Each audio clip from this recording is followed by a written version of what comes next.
No. You don't get to pick one. That's a 6. I'm crying. You're not 6. Talk about that. If that's where you going with that, we going with the team. He's about to go play in Australia. Hold on. Don't bring him up no. So like, I'm not denying what you're saying is not true. But Hartenstein, whether you believe he's efficient or not, considering his play style, it's not. Josh Hart was the MVP of this series. He was there. If he wasn't scoring, You had all the goddamn barbecue brisket for your little bitch ass down in Dallas for your 3-point shooter. So having that next to Jalen Brunson and OG is very.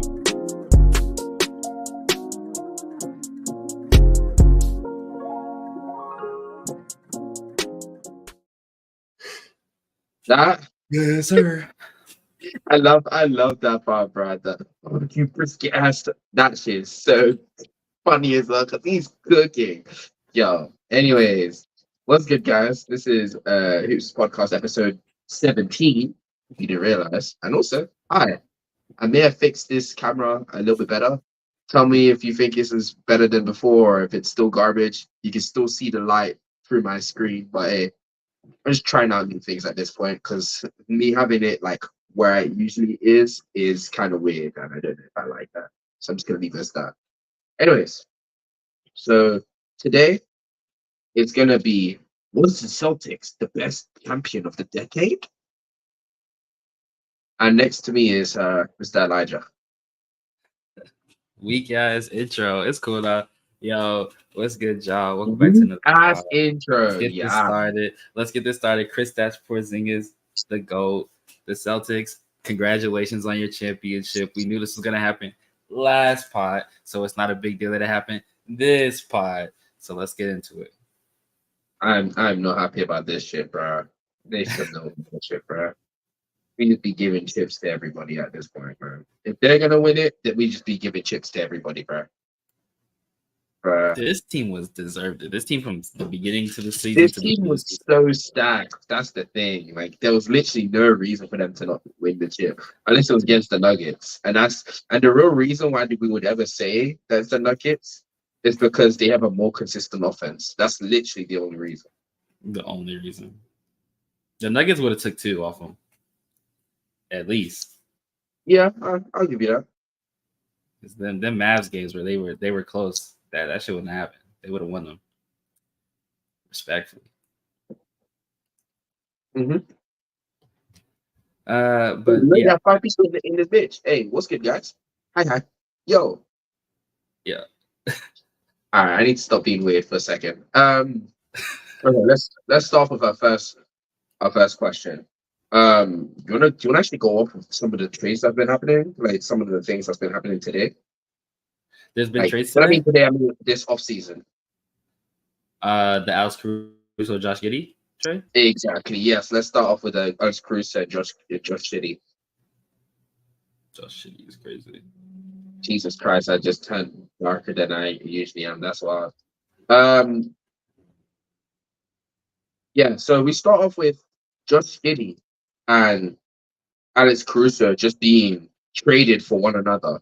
No pick swaps, no picks in general, no cash considerations, no nothing. Just Alex Caruso and Josh Giddey just being swapped. Alex Caruso going to OKC and Josh Giddey going to the Bulls. What's your opinion on that, man? Because I'm not gonna lie to you, it's some nasty work.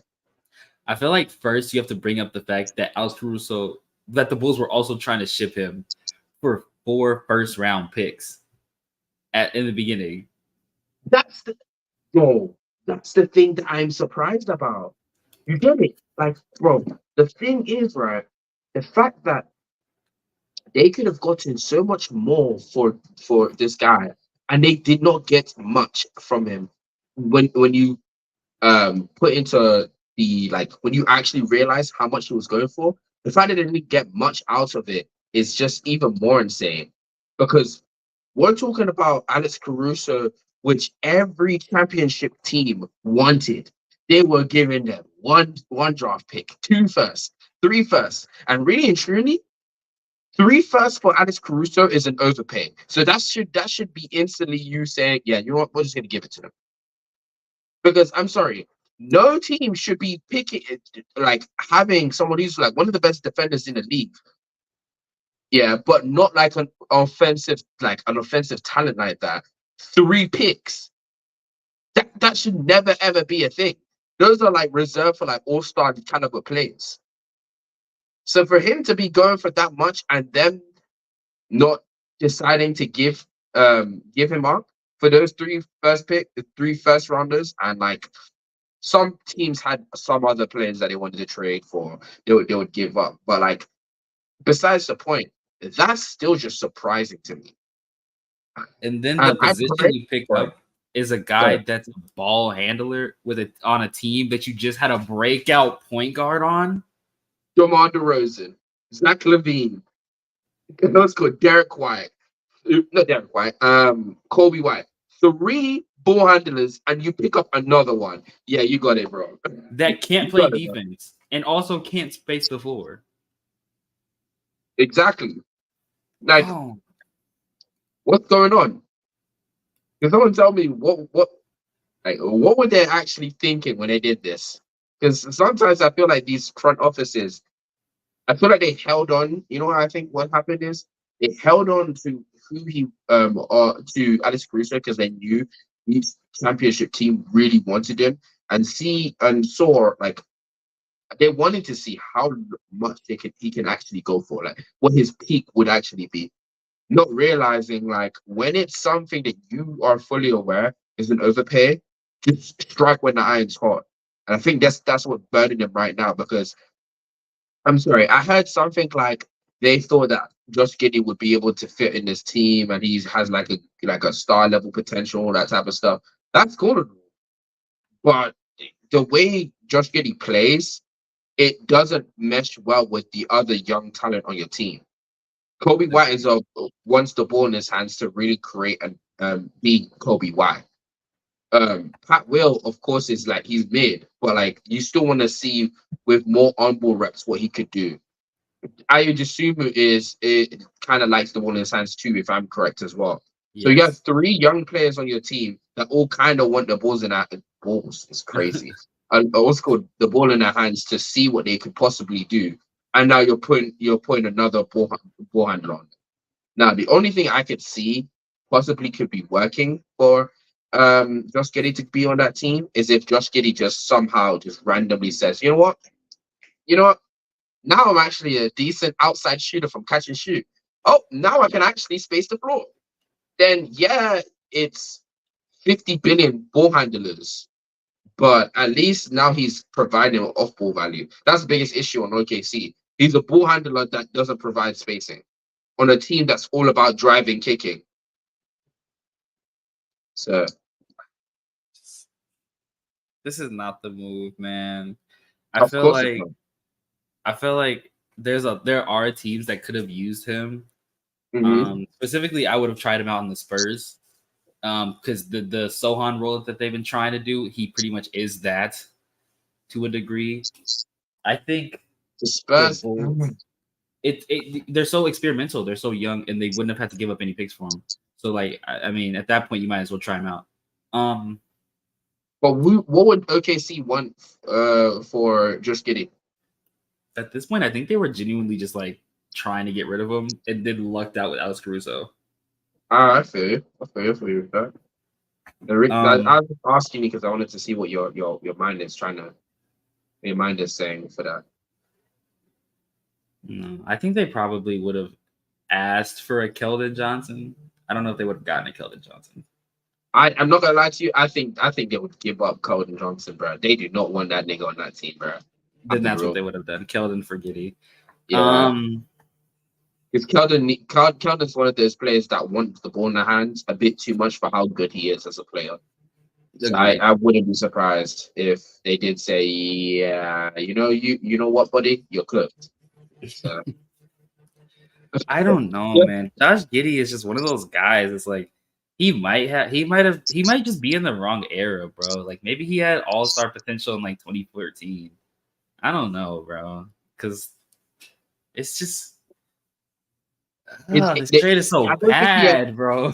He needs like some consistent way to generate scoring from him for his own self. He's not a good athlete. He's not good finishing with either hand. He's not a good driver. He can't space the floor. He can't shoot mid ranges. He has no consistent way to blow by defenders. The only thing he provides at above NBA value is passing and passing. I was about to say playmaking. And rebounding. No, not even playmaking. Just passing.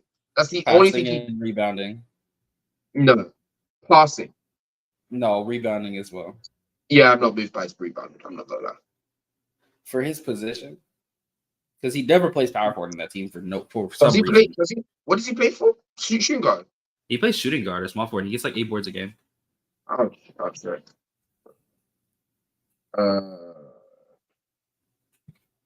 Yeah, carry on, though. Yeah. I just his play style is so ineffective in today's NBA. I feel like he has is crazy work, by the way. What'd you say? One of his nicknames is Slob Wizard, which just means sidelines out of bounds wizard. That's crazy work. That's crazy. I feel like the OKC once again pleased. I feel like there's going to be many a video made about how OKC has their GMs and their front office has ran shit for the 2020s because the way that they have built this squad over the past really 4 years, it feels longer. The past 4 years is remarkable, man. They didn't give up any picks for one of the best point of attack defenders in the. Oh my god! You know what this reminds me of? Indiana Pacers getting Tyrese Halliburton all over again. This is what it reminds me of. But it's even worse because at least they got an all-star level big.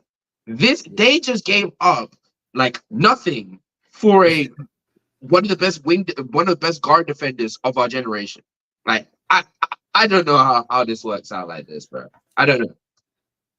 I don't know. The Bulls sold their soul for Michael Jordan, and at this point, I can't think of anything else because they've just been bad for the team. Those Michael sold their soul. Yeah, for them 6 rings, they got their 6 rings, and they're never winning again because to be this bad after this many front office changes, after this many coaching changes.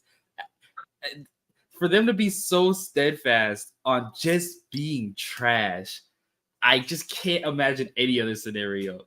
Every other team that was trash got better, at least from like the 90s and the 2000s. They just don't. They don't. He said they sold their soul, bro. Yeah. Their peak in the last 20 years is Lonzo Ball. Eastern Conference Final, no? 2014? Yeah. No, 2004. 2004. Yeah. No, 04. I'm sorry. Their peak in the last 10 years is Lonzo Ball, Alex Caruso, and DeMar DeRozan. What's that nigga's name? Derek Brothers. Just don't do not hear what I just said there. Okay, I get it. I should have never gone Derek Rose. Don't say anything. Oh no, their peak since Jordan left is the Eastern Conference Finals. No, I meant post D Rose because they got lucky with D Rose. They had D Rose for like 3 years, and then he got the fuck out of here. And that's just oh my god, bro, they're so trash. Bro, I'm trying to figure out how to just click onto the fucking Bulls, bro. Bulls. Yeah, I get what you're saying though. It's tough. It is bad.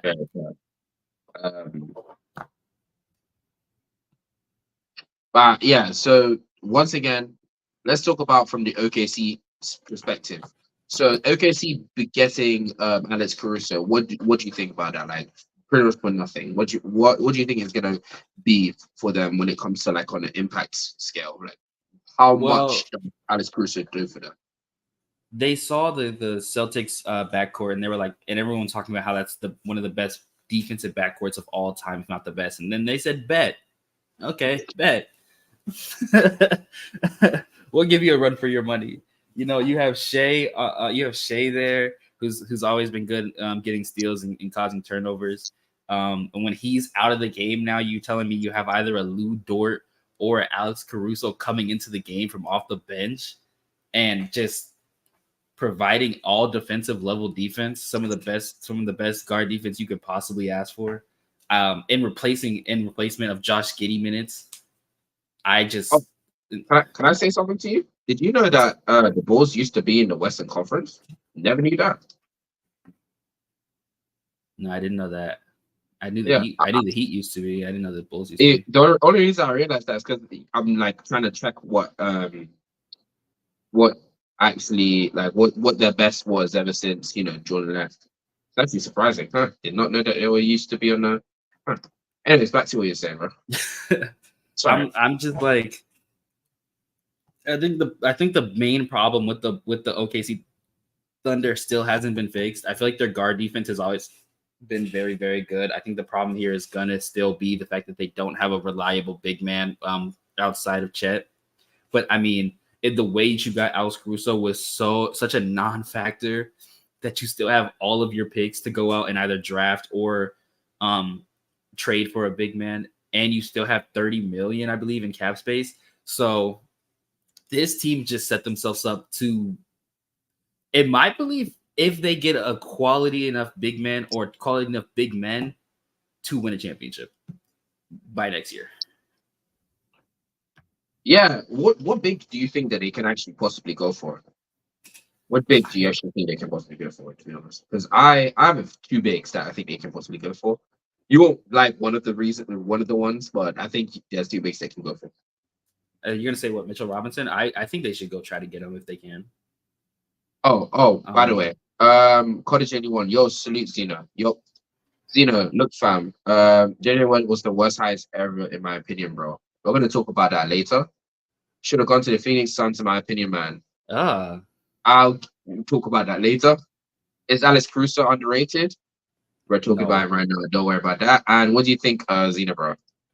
We get to you, bro. All right, go ahead. Alex Caruso's not underrated. I think I'm not gonna lie to you. The way people meet, the way people meet right him right now, I don't know if he's underrated anymore. I don't think he's underrated. Maybe underwatched. I could say that. Like, I don't think people are watching Bulls games on a weekly basis, so that's fine. But not underrated. What were we talking about? So the Thunder could be a championship team next year. I'm talking about what we was talking about. The bigs. Yeah, bigs. What's the bigs that you think? I think I would go for Mitchell Robinson first and foremost. I think that would be my number one, if possible. I think in terms of defensive bigs, I would try to go grab one of those bigs from the Magic if I could. Specifically, if I could, huh? Wendell or Isaac. I would try to get either or if possible. You think they're gonna give you Isaac? Isaac has been so injury prone to a point where like you have to ask yourself how sustainable is him being the center point of our team defensively going to be, because he just has not been available. I'm gonna say this to you now. Listen, I'll get this clipped. If this nigga Jonathan Isaac goes to the OKC, they are winning the chip next year. They are winning the chip as long as that nigga is healthy and playing 20-25 minutes. That nigga Jonathan Isaac is a demon. At that point, yeah, fuck a real big. Let Jonathan Isaacs just sit there for 20-25 minutes. That's enough for a big. You don't even need an NBA level big to be playing an NBA starter level big to be playing next to Shet or anything. Just slide into 5. Put Jonathan Isaac at the 4, and you will see that no one can get near the rim. I beg you, Magic, please, for the love of God, don't let him go to the OKC. We already know you saw them get Alex Caruso for nothing. Please do not. If you do it, fleece them for 7 first rounders. I beg of you, don't let them get it. Please. You're laughing, but I already see the future. I see the situation where they're trying to drag people into pick and roll situations, and what's called Jonathan Isaac is just blowing up the play. And then they're like, "Fuck it, we're gonna take a long contested three." Jonathan Isaac just appears out of nowhere and puts a long arm of the law at the ball, and he just swipes it away. Then they're trying to the Mavs is trying to switch hunt, but Jonathan Isaac is going over all screens and saying, "Fuck you, Luka." Luka's trying to foul Griff. Jonathan Isaac's just looking at him, and now Luka's taking off balance contested threes. Now I'm not trying to see this anymore. I'm not gonna lie. I'm not trying to see that shit. I mean, what bigs are really available? Maybe what's his name? Like in terms of fives, like Clint Capella might be available this year because the Hawks are probably going to be blowing it up to some degree. Mitchell Robinson's definitely available. Nicholas Claxton was available this year. Mm-hmm. So I would love if they can get both Nick Claxton and DFS. If they can get both of them, I would be very happy for this team. That's implying that the Nets actually want to trade shit because for some reason they don't want to trade either. Is Alex Caruso underrated? We kind of spoke about it a little bit, but to specify, I don't think he's underrated anymore. I think everyone understands what value he brings to the team. What he does is that he allows you to have one of the best screen navigator POA defenders at the guard position who can actually guard 1, 2, 3. I want to say 1, 2, 3. Yeah. Let's say 1, 2, 3. I think he can guard some fours, but like that's not his forte. You don't want to have him guard fours. You want to have him guard 1, 2, 3 at most. And then he's also one of those like rare players on defense that you don't necessarily need to have him to communicate what's going on. He can just pretty much play defense by himself on a possession to possession basis, and he's not going to make any mistakes. And I know it sounds like I'm talking so much about him, like, whoa, he's that great, bro. Look at the defensive. Look at the defensive like people on his team on the Bulls. Tell me where the defensive like acumen is on that team. DeMar DeRozan, Zach LaVine, Toby White, Vooch. It's Io and Patrick, and it's literally Io, Patrick, and Alex Caruso. And you know what I want to say to you? Outside of Io, everybody else is getting backpacked by Alex Caruso. I'm telling you that now. That's literally what's going on. So like Patrick's getting backpacked. Bro, I don't think you understand how much Alex Caruso does for that team's defense, bro. I feel like Patrick's only plus right now is his defense, because if he was not playing defense, his offense isn't good enough to keep him on the court.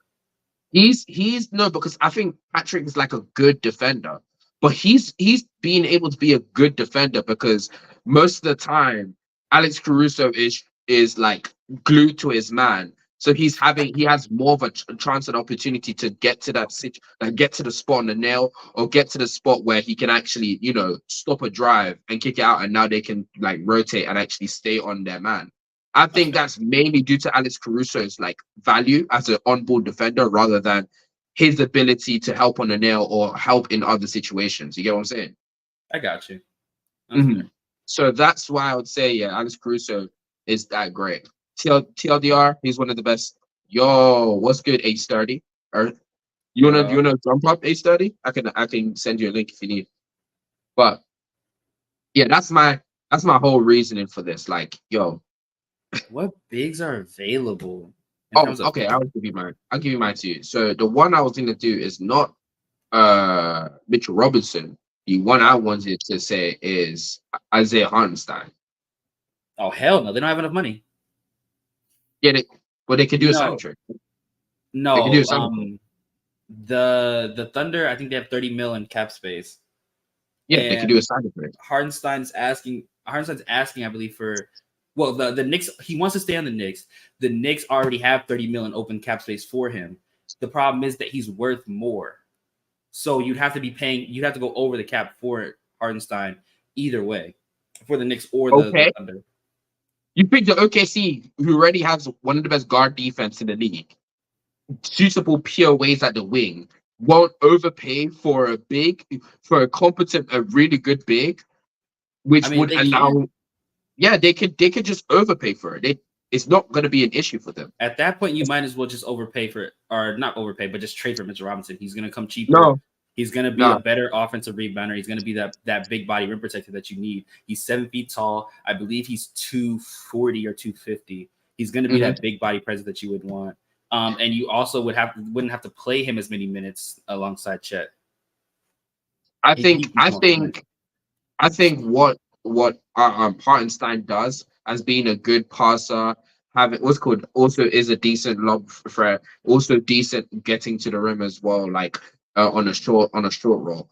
I think what he does as an offensive set actually fits them more than Mitchell Robinson's ability to play defense. Because yes, I get it. Listen, I realized you wasn't here when we started talking about this. I remember we was talking about the Knicks, and I looked at Mitchell Robinson, and I realized that this nigga averages as much offensive rebounds as he does defensive. And I said, this nigga is a demon. I said, this nigga is unserious. There is no way a man is averaging like 7 offensive rebounds. That's actually insane. So I'm speaking from my own perspective. I understand that this man is the best offensive rebounder we've seen in our generation. I'm not going to argue against that. But I think what the OKC needs more is, I think the defensive aspect, I do agree with you. But I don't think Hartenstein is like not a big body. I think he just gets outmatched by some of the most physical bigs ever. Like Embiid is like just significantly bigger than him. And I think Embiid was still muscling. He was still muscling Mitchell Robinson. It was just Mitchell Robinson not nearly as much. Not nearly as much. I agree with you. But bro, the two bigs that you would have Mitchell Robinson you would get him for is either, yo, what's good, Herm? If you want to join up, Herm, you can just DM me. I can send you it to you. But the two bigs that you would want Mitchell Robinson for is Jokic and Embiid. Both of them are just still going to just stomp your team either way. So, like, outside of that, there's no other bigs you necessarily want a Mitchell Robinson for. That's fair. Like, because I could see them going for I don't know. I just don't think. I think because what do you trade? Okay, let's say in this hypothetical they do a sign and trade. What do you trade to the Knicks? I don't think the Knicks would want the picks this year because we have so many already, and I don't think OKC. Huh? You have a lot of picks. Yeah. So you don't think you could try and like stock up on more picks to try and trade for a big name? Like we have enough picks to trade for a big name already. That's what I'm trying to say. The problem is, huh? Yeah, I got you. Carry on. We have enough picks to trade for a big name already. I think they're already going to do that with Julius Randle. I think the thing is with Hartenstein is that he's such a facet to Jalen Brunson's game that I don't think Jalen Brunson would be as good without him. So you want to keep him next to Jalen as long as possible. I don't think OKC has anybody that would supplement that enough to where the Knicks are like, yeah, alongside picks. Because what the Knicks need right now is personnel a lot more than picks. I think the Knicks need. Yeah, I agree with you. I don't think there's any real reason for the Knicks to necessarily go for anything like other than if you want to like stock up on more picks for a trade maybe next season or for this season, just for the future. But like I'm only talking about from the aspect of OKC right now. That, and you said it as well, Nick Claxton. I think Nick Claxton fits very well on this team. I like Nick Claxton. Because I think Nick Claxton is way more offensively skilled than Mitchell Robinson. He's still he's still good at crashing the boards like Mitchell Robinson. He's more athletic than Mitchell Robinson. I think he's less liable to just lose the ball because he can't catch it like Mitchell Robinson. Like, I think he's just, in my opinion, I think Mitchell Robinson is just he's a better rim protector this season. If this was Nick Claxton, he was Nick Claxton of last season, not the season that just passed, the season before, I would have said there's no reason not to go for Nick Claxton. Because I think the thing that you get with Mitchell Robinson that you don't get with Mitchell Robinson is the height Nick Claxton has had problems guarding height at times because he's forced to go for the block rather than just being that big body presence to contest shots. But I think you probably just run him at the 4 and just let him be a non-spacer for you, since you have the guards and Chet Holmgren there.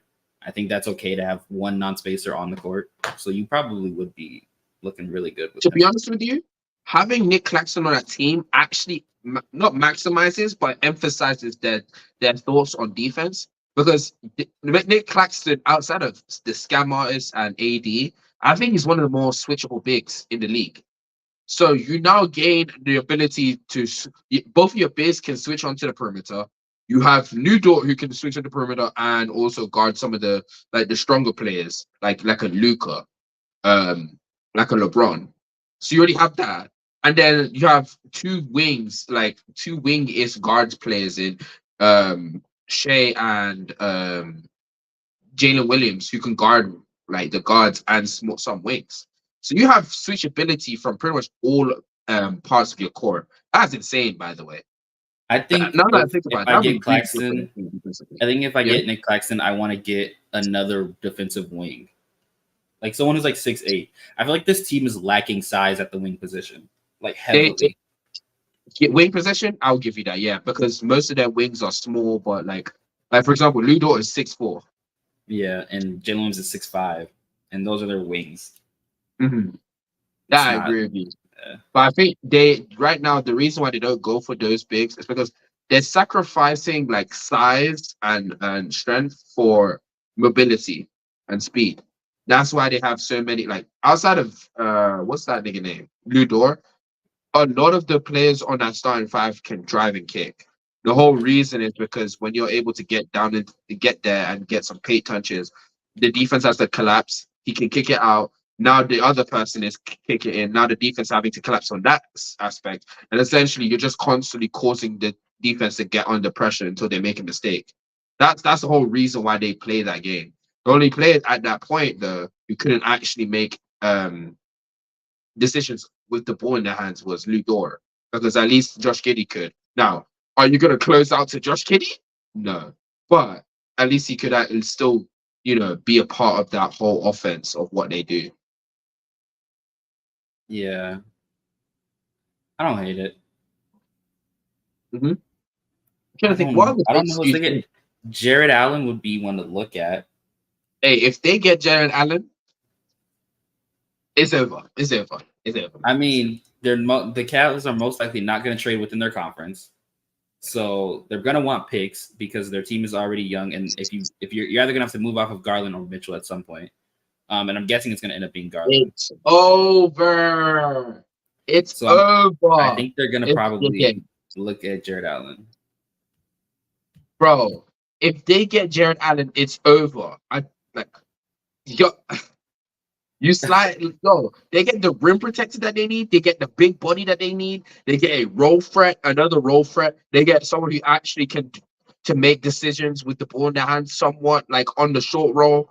Like they literally get everything they want if they get Jared Allen, and they can trade for him because they have the picks for it. And how much is Jared Allen actually earning a year? Though that's the question. I thought it was around 30. I'll check for you right now. I'm just checking. That boy is average 20 mil a year. They can 40 mil. He's averaging 20 mil. Yeah, that is a team-friendly contract for a big. 20 mil. I said 20 mil. I said 20 mil. I thought I heard 40. You're good. Yeah, it's on me. Yeah, so he's earning something like not that much for someone who's that good. Yo. Yeah, you could pick up somebody else for that. Wow. Actually, I'm trying to see what OKC has on their roster to see if they can really package up a deal for that. I think you'd have to trade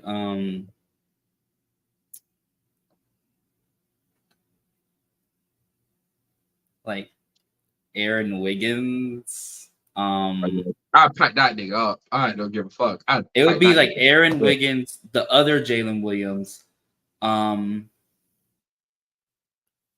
What's the team cap? Do you know what the cap for 2024-2025 is?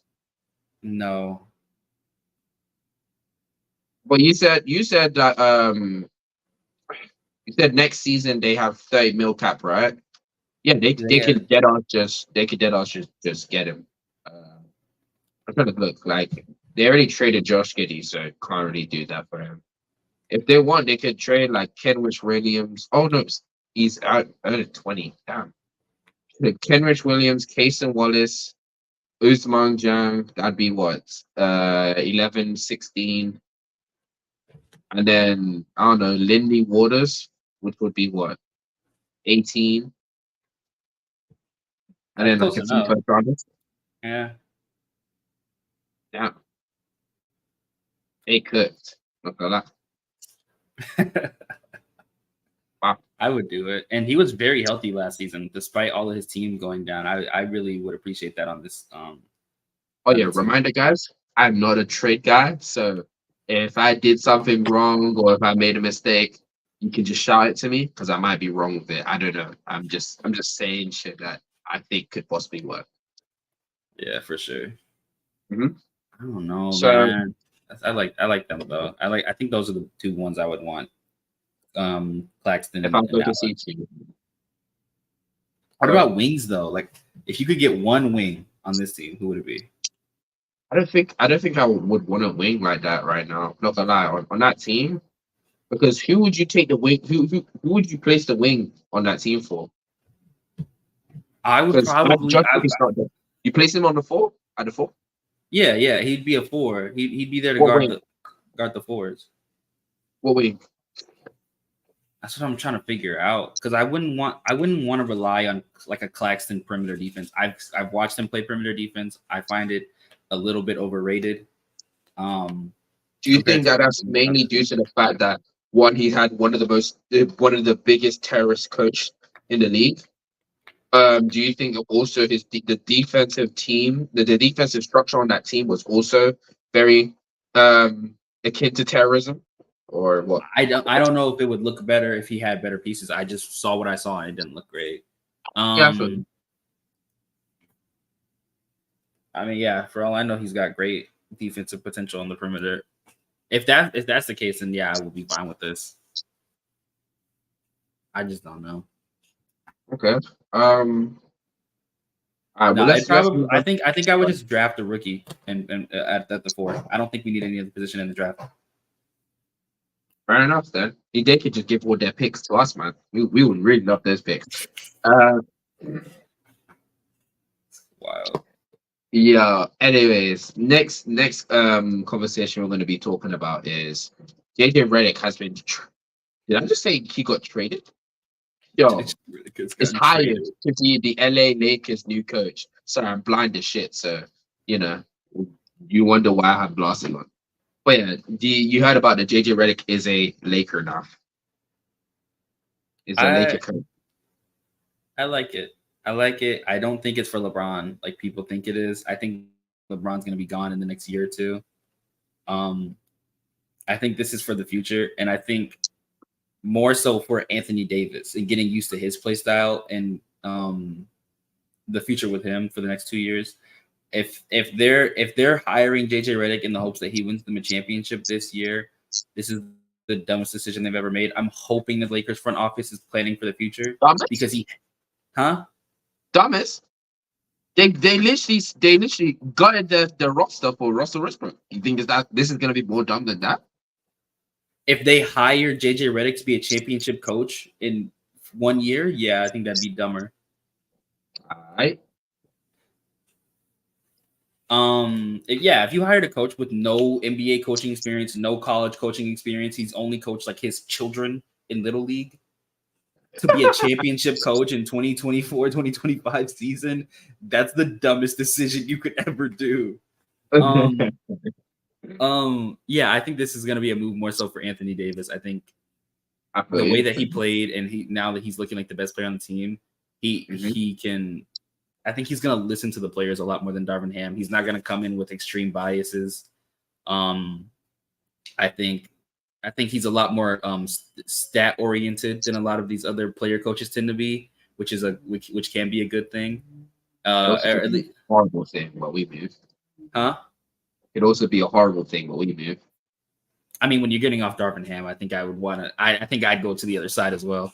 So, I think he knows the X's and O's a lot better. I don't know about because they also talk about signing Rondo as the assistant coach, and I don't know about that. I feel like that's a little bit too much inexperience. You might want to try to surround him with a lot of these older coaches with a lot of experience, offensive coordinators, etc., to try to buffer out what he's got going on in terms of his inexperience.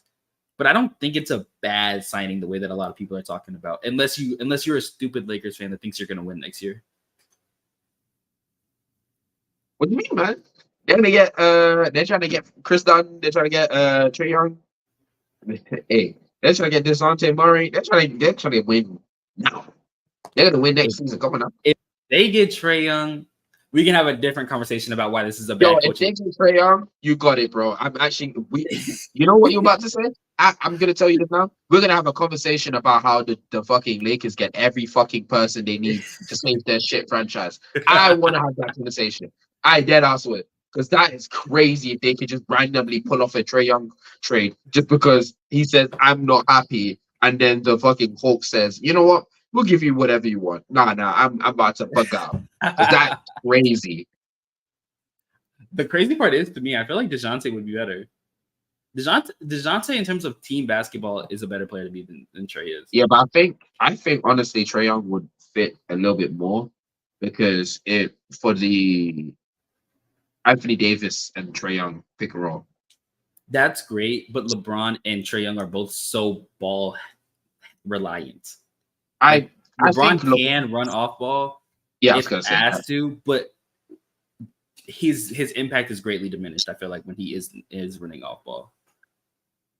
I think, but the thing is, we saw like in 2022, right? Was it 2022 or 2023? 2023. When LeBron's leg, when he had that foot injury, he is very liable to need his team to actually fit to be able to run offense without him having to dictate every game. He can literally sit there and allow them to consistently run those offenses like that. He's done that multiple times, and also thank you very much, Sports PSP, as you can see. Like and subscribe to pod. I feel like the thing with DeJounte is he has a tendency to take over games in the late quarters.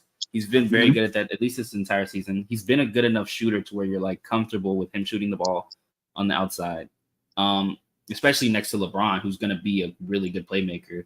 And I feel like he's a good enough playmaker to be that secondary guy where like, okay, LeBron doesn't got the ball in his hands. Can we still get this to AD? Can we still get this to other teammates? He's that. He's not going to be a cone on defense. That sounds good, but one of the best playmakers in the league in Trae Young, like probably top 4, top 5, and the other one isn't even cracking top 15. Like one of the worst defenders in the league. Oh, okay. And you say one of the worst defenders in the league. Like Austin Reeves was like a great defender this season. Like no, that's the problem. That's the problem. That's the problem. I want the Lakers to be able to win games, not just based on LeBron and AD having crazy games or having crazy outings. They should be able to win games based on other aspects of their game. You're talking about the fact that they'll be able to win games not just because they're like their offense is going crazy. The fact that they can actually hold teams down to a certain amount to allow their offense to win. Yeah, is that what you're trying to? When Trae Young's having those 32% from 3 games, yeah, I would like someone else to be able to score. The Lakers bench for some reason never comes through when you need them to. Even in that 2020 season, I don't believe their bench started off great. I think it was just a really great year for LeBron and AD where LeBron was playing defense. I believe their bench shooting wise or scoring wise wasn't doing nothing crazy. I think KCP didn't look great until the postseason. I think Danny Green looked fine. Alex Caruso looked good. Yes. Alex Caruso looked good. But like their bench in the regular season didn't look that good. And I think doing that again in 2024, like, because who do you surround Trae Young with on this team at that point? It's going to be Trae. Is Austin Reeves still there? From some of the fans that I know of, want Trae Young, they want Chris Dunn, and then it's going to be Trae Young, Chris Dunn, LeBron. I don't know what the 4 is going to be, and AD. But by doing so, you also Chris Dunn is one of the better guard defenders in the league, and he has some size on him. I'm pretty sure he's like 6'4", 6'5", meaning that he can guard both positions if need be. 1 and 2. He's 6'3", but I'm pretty sure he has a wide wingspan, so he can guard like 1s and 2s and maybe some 3s, if need be. You could move LeBron up to the 4, which is what he usually plays right now, and grab a 3. I don't know what 3 that they're gonna go for. I haven't asked any of the Laker fans that I know of like what the 3 you're looking for, but I can see an avenue where like they can actually have a very good competent team. And I'm not gonna lie to you, at a certain point we kind of do need to understand this is like 3 top 20 players in the league on the same team, and even if they don't like fit seamlessly together, you can stagger their minutes. And this is not a Russell Westbrook situation where like no, this is Russell Westbrook was on a decline going to a team that expected him to still be Russell Westbrook. No, this is still like prime Trae Young, and this is prime Trae Young, and you're giving him one of the best lob threats of all time. Yeah. I mean, I think they'd be competitive. Don't get me wrong. I just don't think they'd win. And I feel like the way to win would be to get somebody like DeJounte that augments both of your players in AD and in LeBron, and still have enough room on the team to get depth. Because God, bro, I mean, Trae Young is really good. I don't think he's top 15, but he's really good. And I think this team would go far. I think they'd end up playing a team like the Minnesota Timberwolves, like the OKC Thunder, like the Nuggets, and they would get washed by just competence in terms of coaching, by competence in terms of the fit that those other teams have, the chemistry that those teams have together. And I think that would be their biggest downfall is when they go to I think they'd be adjacent to the top tier teams, but they wouldn't be a top tier team. I'm looking at you.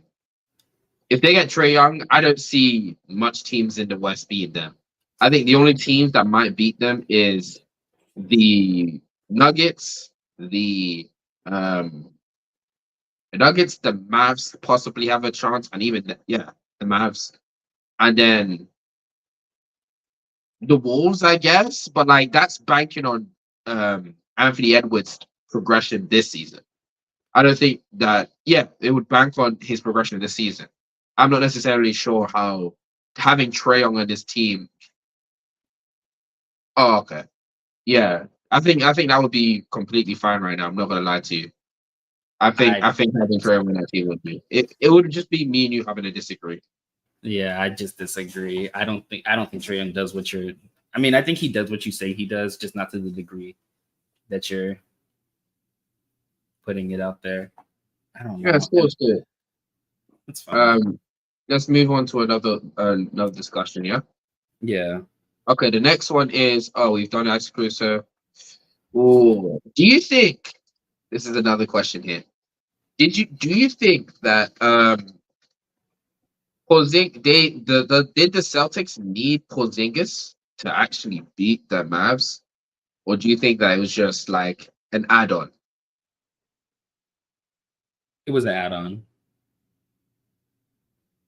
It was a really good add-on. It was the reason it went to 5 instead of like 6 or 7, but they didn't need him. But why do you think that they didn't necessarily need him?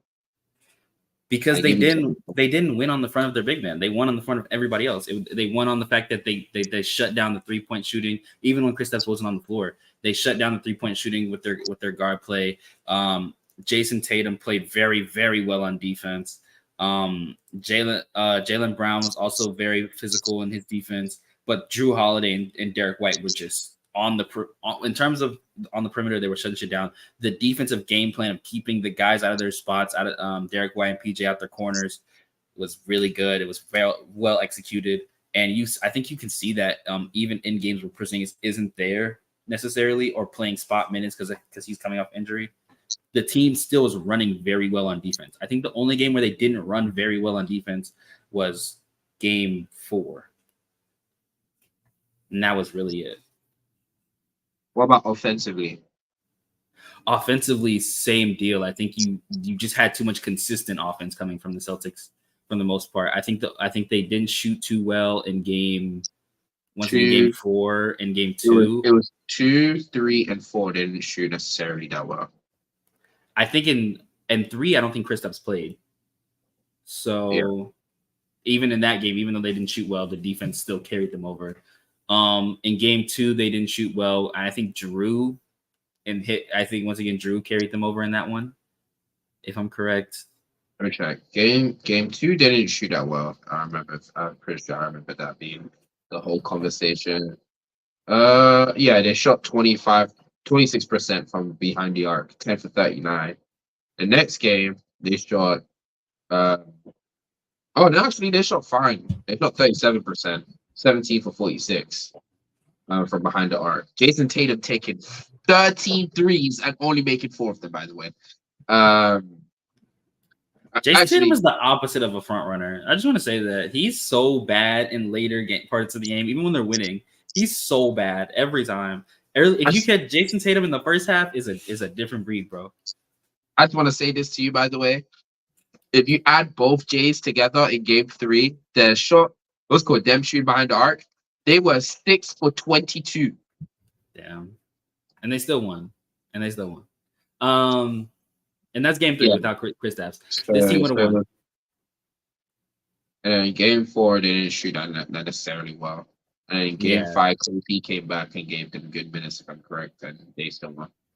Yeah. So, but the thing is, right, I feel like what KP did for them in game 1 kind of set the tone instantly. Because if you remember, that first quarter was the KP quarter. He came in and just started going all guns blazing, and he was hitting everything known to man. Was called blocking shots at the rim. Every time people would contest it, was called trying to attack KP. Even on the perimeter, he didn't even look that bad in the perimeter, if I remember. In that game. No, he shot very well in the perimeter. I'm talking about defensively. That was the crazy part. Like, the defense is the same. And then that's my thing when it comes to KP though. Like, what KP added to this team is that we all know that their issue is that because their offense is very high. What's the word? High variance because of the amount of 3-point shots they take. KP and Jaylen Brown both add like a consistency to it because they can attack people in the post. Specifically, KP's like post up being one of the most efficient shots of all time. I've said this like 4 or 5 times at this point. We all know about KP's post ups. So he brings another value to the team that they can have so that their offense doesn't just rely on their ability to drive and kick and hit open shots from behind the arc. That's why he's so useful to this team. Now, against the Mavs, I actually have to agree with you. Nah, they didn't need it because really and truly, this series, there's no way they're going to shoot worse than like what they needed 3 out of 4 games. They're not going to do it 4 out of 7 games. They weren't going to shoot poorly. They were going to shoot well at least like 4 out of the 7 games. So the Mavs would have to figure out a way to beat them while they're actually shooting that well. So I agree with you, honestly. But he helps. He hurt, man. I just want to put this on your mind. In that first quarter, KP played 7 minutes. KP had 11 points on 4 for 5 shooting, 1 for 2 for 3, hit 2 free throws out of 2, got 3 rebounds and 2 blocks. He was crazy. I remember watching that. It didn't feel like he missed, bro. It didn't feel like he missed, and it felt like he was on every single shot that went near the rim. It was crazy. That was a different level of Chris. That was Finals MVP Kristaps. I remember being in group chats, and there's like, oh, Kristaps winning Finals MVP. That's crazy. Okay. Good shit. I'm like, oh, if none of the Jays won Finals MVP and they gave it to Kristaps or Drew Holiday, oh, the narratives I'd be pushing, bro. Oh, the narratives I'd be pushing. People would hate me. They would hate me. Shout out to Scottie Pippen, bro. Shout out to Scottie Pippen. Yo, two Scottie Pippins on the same team would be wild, bro.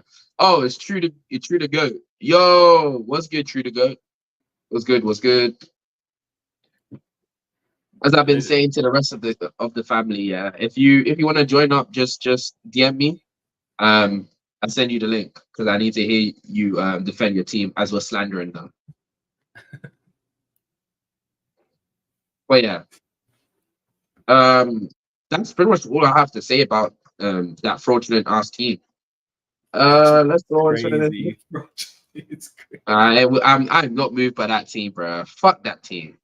I just hate them. I'm not gonna lie to you. I'm a Sixers fan, so I hate them anyways. Like you should know, we've been hating on them since the fucking black and white days, before we were actually allowed to actually own our own houses, man. We've been hating on them since slavery. Come on now. But Chill, bro.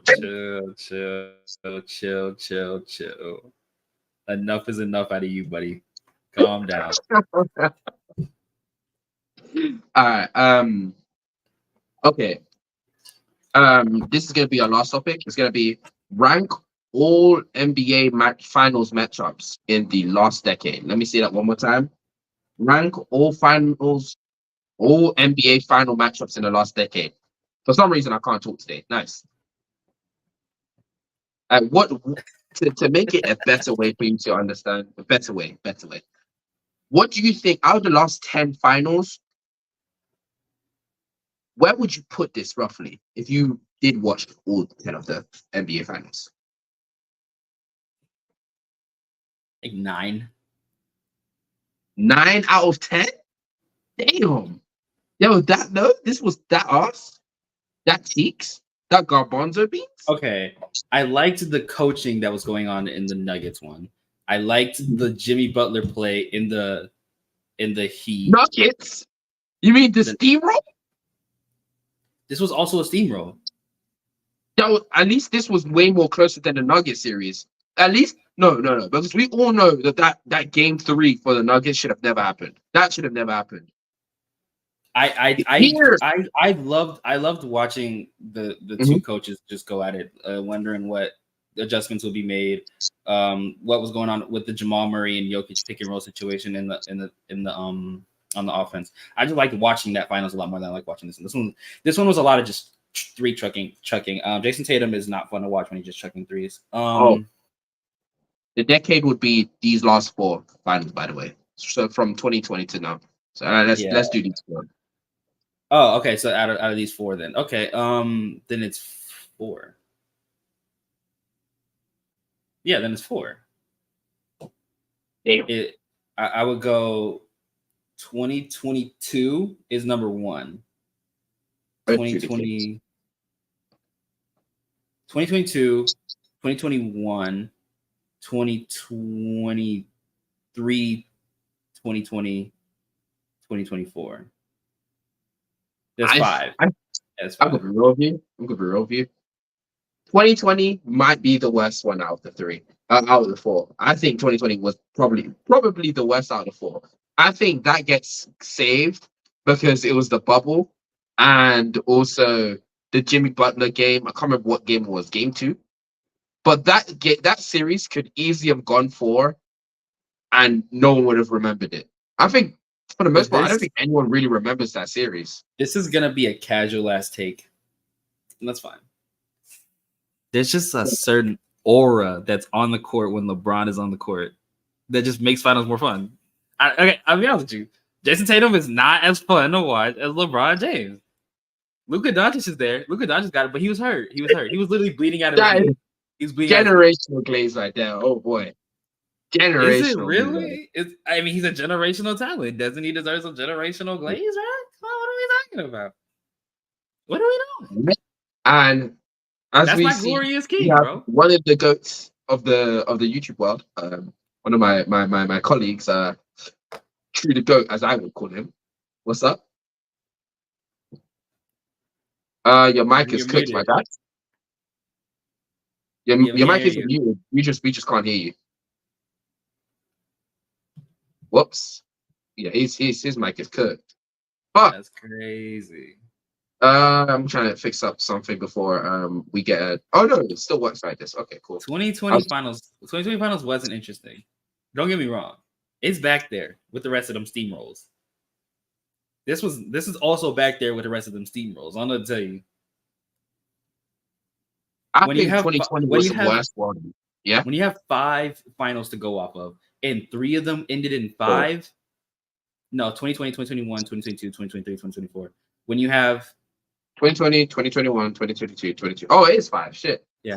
Damn, When you have 5, when you have 5 finals, and 3 of them ended in 5. One of them, like 2024 5, 2023 5.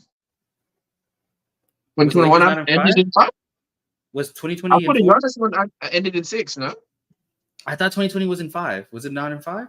Was no, it 4? 2020 was not in 5. It was in 6.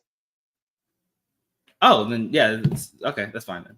When 3 of them were steamrolls, then yeah, I'm gonna still put the 2020 finals in. No, 2020 was in 5. I could have sworn. No, it's in 6. The Miami won 2. I remember it. I remember they won 2. Yeah, they won 2 games. That's you see how you don't even remember? It was 4 years ago. It's 4 years ago. Yeah, but I'm saying even some, like, for example, we might not remember exactly how the Raptors series went against the Warriors, but we know that the Raptors won in like 6, no? No, I didn't remember that. To be honest with you. You didn't remember that either. I didn't remember that either. Reminder: this is coming from me. Hey, I know 2018 ended in 4. I know that. Yeah. Of course, they got the brooms out. It was LeBron with a bunch of Make-A-Wish kids. The hell? Hey! All I'm saying is certain players in the league just got a certain aura, bro. Just got aura. Yo, you know. Yeah, we can finally hear you. All right, that's what's up. What's up, man? Yeah, we gonna go back to your fraudulent team. Don't worry, we go back to that team. You don't believe it. I understand the hate. I understand it. I hate your team. I hate the fact that you know what? I'm going on my Kendrick Lamar type shit. I hate the fact that you guys won. I hate the fact that you guys was able to get one of the best guard defenses of all time. I hate the fact that you got KP. I hate the fact that you have both Jalen's and both of them could be garbage and your team still wins. I hate the fact that they're all always healthy. The Jalen Brown is healthy. Jason Taylor is healthy, but Embiid can't seem to not have his knee turned into jello. Like, I hate everything. I hate the fact that you guys breathe as well. How about that? Hey, listen, you as a Sixers fan, I kind of gotta respect it. You know what I mean? I kind of gotta respect it. You know what I mean? Bro, we've been hating you. We've been hating you since the Jim Crow era. It's never gonna end. Hey, listen, man. Like it is what it is. You know how it is. But hey, man, like I would hate the league too. Cause listen, hey, shout out to Memphis. Shout out to even the Dallas Mavericks. The Dallas Mavericks helped us out too. You know what I mean? Technically. And you know what makes me even more annoyed? I'll tell you this truth. What makes me more annoyed? When I keep reading on Twitter. By the way, yeah, it is Twitter. So why am I doing this to myself? I keep reading on Twitter and I see, another person that's reached the ECF before reached the ECF on WCF. Yeah, I understand. Yeah, I'm like, you know what? You got it, bro. You got it. Like, wait, you chilling? Like you chilling, scrolling. You chilling, scrolling. You chilling, scrolling. And I ain't gonna hold you. Some of y'all Sixers fans on Twitter, they kind of don't like they kind of put themselves in the fire. Cause then people like you, Sixers fans like you, scrolling, you're chilling, mind your business, and it's like you see it. Because like I'll be on my own. I'll be on my own. The people that I like looking at like NBA Central. My friend has old NBA tweets, or just some of these people. Yeah, they said Deuce got ring. And I read my comments, and I see another person that reached the conference finals before Embiid. Another person that's won a ring before Embiid. Oh man! Like in the Celtics parade. One of the ladies literally had a poster. Oh, Deuce has more rings than Embiid. I'm like, that was nasty work. Like, yo, what has Embiid done to your brain for you to be living rent free in that?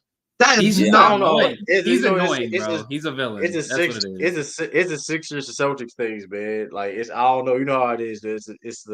But I mean, some of them Sixers counts online ain't helping. they ain't not helping. They just got like dislike it. Hey, I hate dislike it. Hey, I don't like the team, but disrespect it because they're Oh trying yeah, to like. I just like your Someone fans. say something. That's what the point is. The problem is though, is people are just downplaying it. It's like you're not making any like.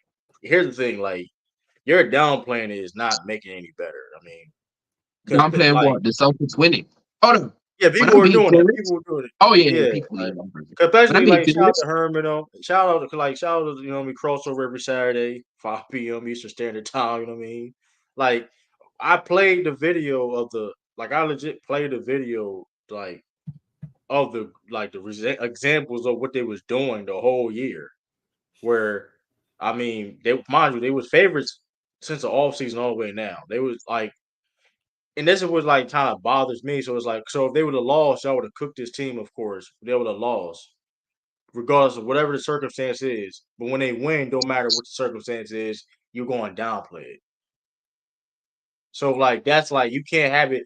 It's a not said this before. I think I said on the chat like it's a lose lose. It's like, but at the end of the day, you gotta respect it. Like I said before, I mean, this is I've never seen a team like this, like assembled like this in my life. Now that being said, I think the Warriors teams are better with Yeah, I KD and agree. you got KD. You got two top 5 dudes on that team with the depth of they had. You know what I mean? So I Mm-hmm. listen, but when it comes to like this how this style of play, this team like 5 dudes that can create and can play above average defense. Some of them elite.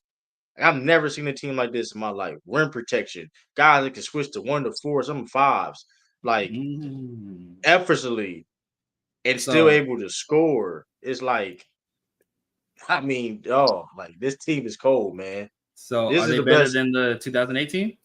absolutely. Now I hate to say that. Now Paul Pierce and Rondo, my 2 favorite players of all time. Yeah, we Okay. are not moved by Paul Pierce and old Ray Allen, bro. We are not moved by that. But this is why it also pissed me off with the logic of who they played because that 08 team was heavy favorites too. But let's not act like they struggled against teams they shouldn't have struggled against. I agree. For They sure. I agree. struggled with the Atlanta Hawks team. They struggled with that Cleveland team. I don't care if LeBron James there or not. What But about everybody else on that team? they struggled because of their offense, not their defense. Their defense Right. was their Yeah. thing, and they were able to do that. But I'm just remember, saying, I'm just when your offensive coach is Doc Rivers, oh man. like But I the can't point, hate you. yeah, Go but ahead. the point, and that's why other things too, though. I'm glad you mentioned that because that's why it's like, okay, we're gonna talk about paths and who they played. That 08 team was heavy favorites too, just like this 2024 Celtics team. And regardless of who was there or not, this Celtics team, listen, the Celtics team offense, listen, technically speaking, do I think they got the best offense of all time? No, I probably still had to say that Warriors team. But when you score 1.22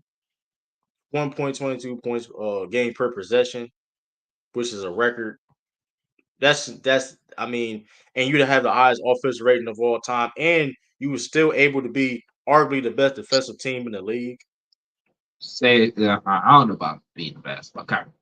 They I were mean, like top three, I think. the point is the argument though. That's the point. We Oh, no, saw what I he was got you. able to I got you. I do. got you. Right, right. Is the argument of what they're able to do. Especially like I said, we saw like the great. I mean, that's what I'm saying. Like, I mean, shout out to Rondo at like, but we talking about '08 Rondo was not nowhere near better than That Derek was White baby was one, yeah. Rondo. Like, let's just, I mean, and Tatum, like KG, okay, yeah, KG, of course, the best out of the 2 teams, of course, is KG in his prime. But like Tatum is better than Paul Pierce. I I mean, don't think I that's. mean, Oh yeah, that is Hey, probably. hey, hey, Zeno, do not interrupt him. This is great shorts I content. mean, Let this yeah, clip so he Oh can Tatum, yeah, you get the shorts. no, go ahead. yeah, Can I actually Tatum, start off? Tatum. Wait. I'm gonna start off. Wait. What team was what Celtics team was better?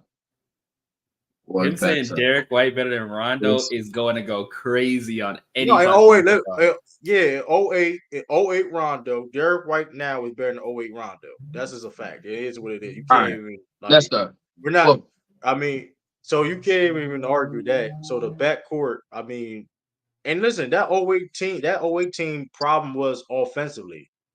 They had some great offensive weapons though, but and they had depth. I give that edge to depth You know what I mean? That's the only argument I'm going to give them is depth. And truth be told, listen, I know Doc Rivers has a greater coaching career right now than Joe Mazzulla, but let's be honest. Like Joe Mazzulla is projected to surpass Doc Rivers. Like this is what it is. Like Joe Mazzulla, Projected. I'm taking Joe Mazzulla now over 08 Doc Rivers. I'm Exactly. sorry. Like I'm just saying. I mean, and then like I said, the defensive first versatility. Like Kendrick Perkins, like Porzingis, like come on, that's a wash. Like come on, like we have five, like the 2024 Celtics. I don't think people really understand and realize that they have 5 All-Star caliber players on the starting line. I don't think, and granted, there's other teams in NBA history I think they're better, but I don't think people understand like Brad Stevens is one executive year for a reason. He got 5 All-Star caliber players on a team. I don't know any. Listen, I've been watching basketball for a long time. I'm 28 years old. I have never seen a team Wait, how where many? they How have. many? I'm 28 years old. God I'm damn. God damn. 28 years old. So I'm just Yo, you listen. old. Sorry, Captain. I saw a lot of great teams, and I'm not saying the Celtics are necessarily already better than those teams, but 5 All-Star caliber players. And I understand people will Drew Holiday. People ain't going to argue Drew Holiday. Well, that man could have. Listen, I don't know if he was joking or not, though, Zeno, yesterday, but if Drew Holiday won Finals MVP, I wouldn't have been mad because his consistency of timely shots, defense, and things of that nature, and he was balling his playoffs his whole regular season. Man, the greatest corner 3-point shooter of all time. Man, shoot like 62% from the corner.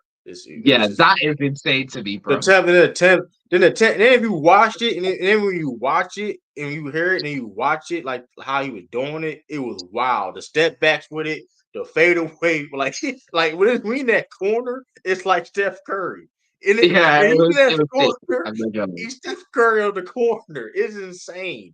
And with his versatility defensively, which I love about Drew Holiday on his team, we could just see the versatility defensively of his defense. You know what I mean? And before, he was more of a point of attack guy, being on the perimeter.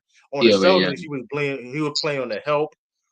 He was doing the help, playing the zone and things of that nature. Sometimes guarding more bigs in that nature. So I mean, That's the listen, thing with this defense, though. I actually want to add on to that point.